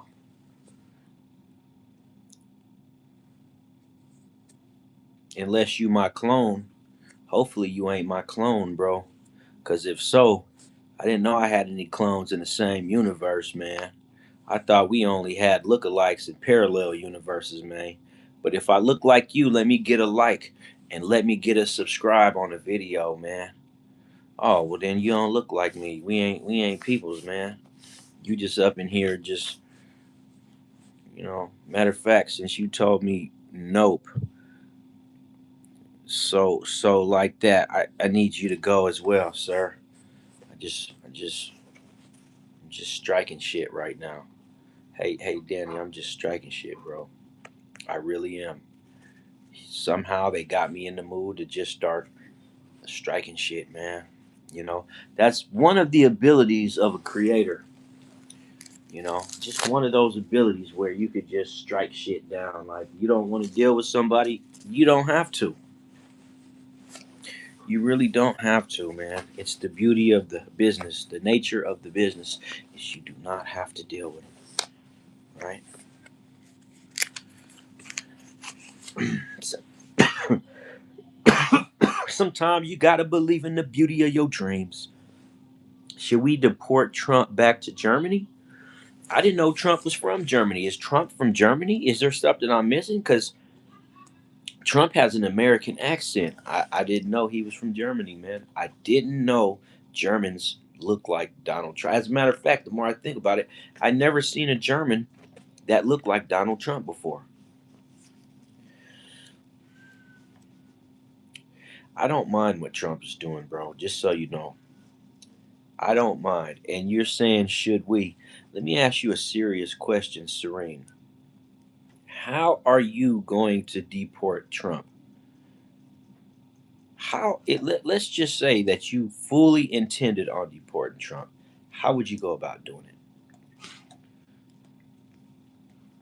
it? People talk about the president as if he has no power. That's the crazy part. People talk about the president as if he can't just push a button and end half of society. That's crazy work to me, man. And I hear that more and more, that people just dog the president as if he's not the most powerfulest man on the planet.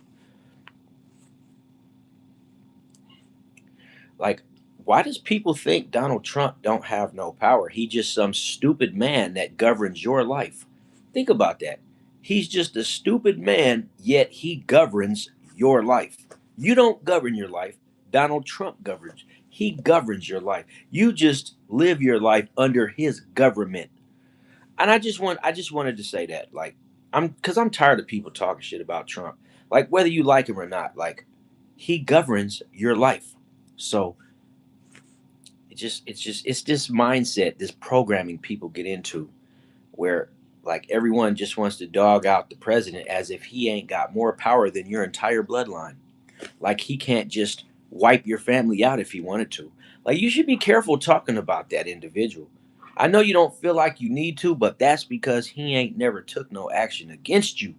A man like Trump, I wouldn't be trying to speak bad about this man, because not only does he have the power to change your life for the bad, but he's got a whole bunch of people in place that also can make your life change for the bad. Like, real talk.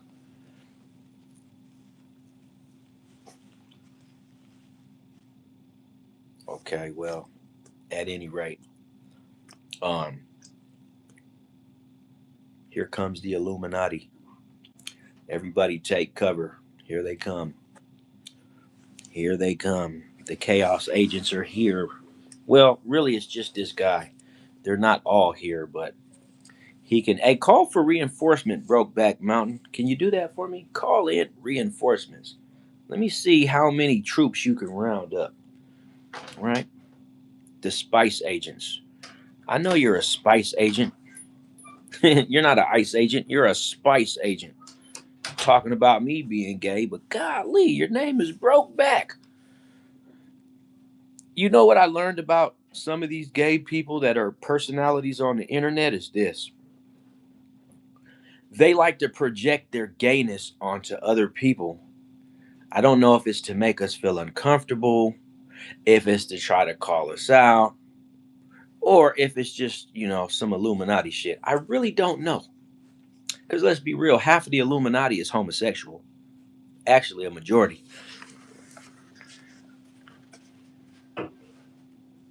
That's the whole agenda, bro. That's why there's so much gay shit on the internet, because the Illuminati is on the internet and everybody knows that the Illuminati is homosexual. That's the agenda. Turn the entire world gay.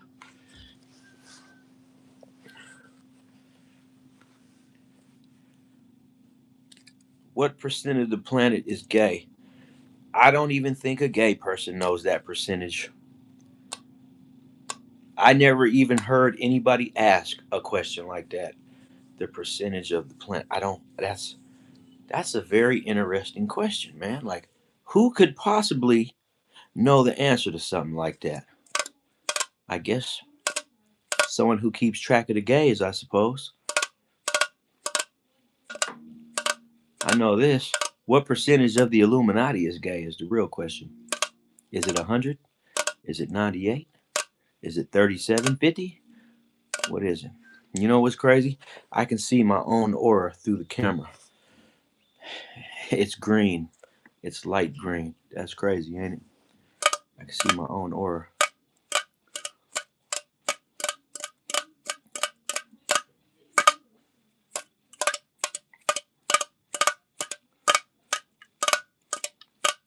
We got 6 minutes left, so it's nothing. It's nothing, cousin. 6 minutes. 6 minutes. 6 minutes, Melly Melon, you're on.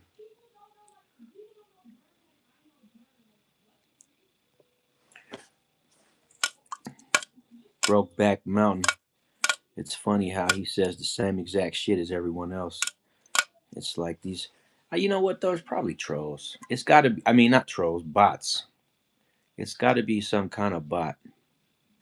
They program them and then they just go in and they make you think it's a troll, but it's not. It's just some kind of bot.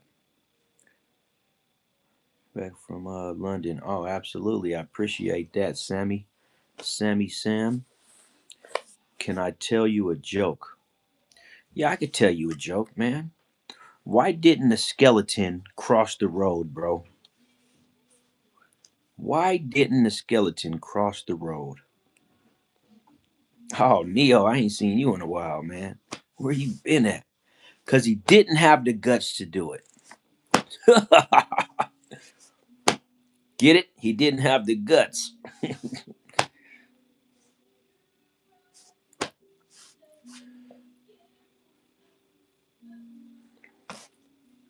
Yeah, man. So there's your joke, bro. There is your joke. Why isn't there a pregnant Barbie doll? Ken came in another box. Oh my god. That's funny. He came in another box. I got that one immediately too. I like jokes that I get right away, man. You know, it's always uncomfortable when you don't get it right away and you don't laugh and the person's sitting up there like in suspense, like, you don't get it? What's going on, Yapatron? How you doing today? Man, people showing up. I appreciate that, man. Showing up for me. It is 4 o'clock here in Eastern Standard Time. What do you call a hippie's wife? Mississippi? Okay. I didn't get that one right away though. Mississippi. He got all this knowledge but broke at the same time. Like, wow, what the hell do people just be coming out of left field just attacking me? Like, I will whoop your ass in real life, bro. I know that don't mean nothing to you, but I will literally beat your motherfucking ass in real life. Off of this camera, you couldn't fuck with me on your best day, man. But that's all I wanted to say. This is entertainment purposes only. But I will entertain myself by whooping your ass, man. Broke or rich, it really don't matter. Broke or rich, it don't matter. I will run you through the ringer, bro. You will have to show up with your weapon fucking with me, man.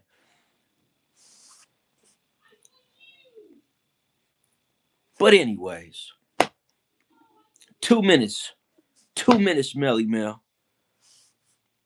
What does that mean, bro? I will still take you down. Come and try me if you don't think so. You think of age me? Like, bro, I guess you never felt that grown man strength, bruh. I guess, like, bro, like I will take you there. We will go there. We will make a scene. I promise you that. We will make a scene. Drop my low. Man, if you don't get the hell out of here, man, you the smart guy. You tell me where I'm at. I'll take your ass there. You ain't even in America, bro. You ain't even on the same soil talking that sassy shit. Talking that sassy shit, and you ain't even on the same landmass. Bro, what is your problem? Man, we just wrapping this up, man. I'll be back later tonight. But I'm about to go do some game streaming. You know, that's what I'm about to do. We finna go do some gaming, man. This is it's a wrap, man. In 30 seconds, it is a wrap. Ola. You know, I didn't put in my work today. You know, I gave y'all 3 hours of my life just to get disrespected and talked down to by some lamos. Don't even know why, bro. Don't even care why. All right, Amy, I appreciate you coming in at the very end too, though, because I know you probably been here a majority of the whole time and everything like that. But you know me, like always, I shall return. I shall return. Oh man, my watch hours are going crazy, man. Watch when I get monetized, man.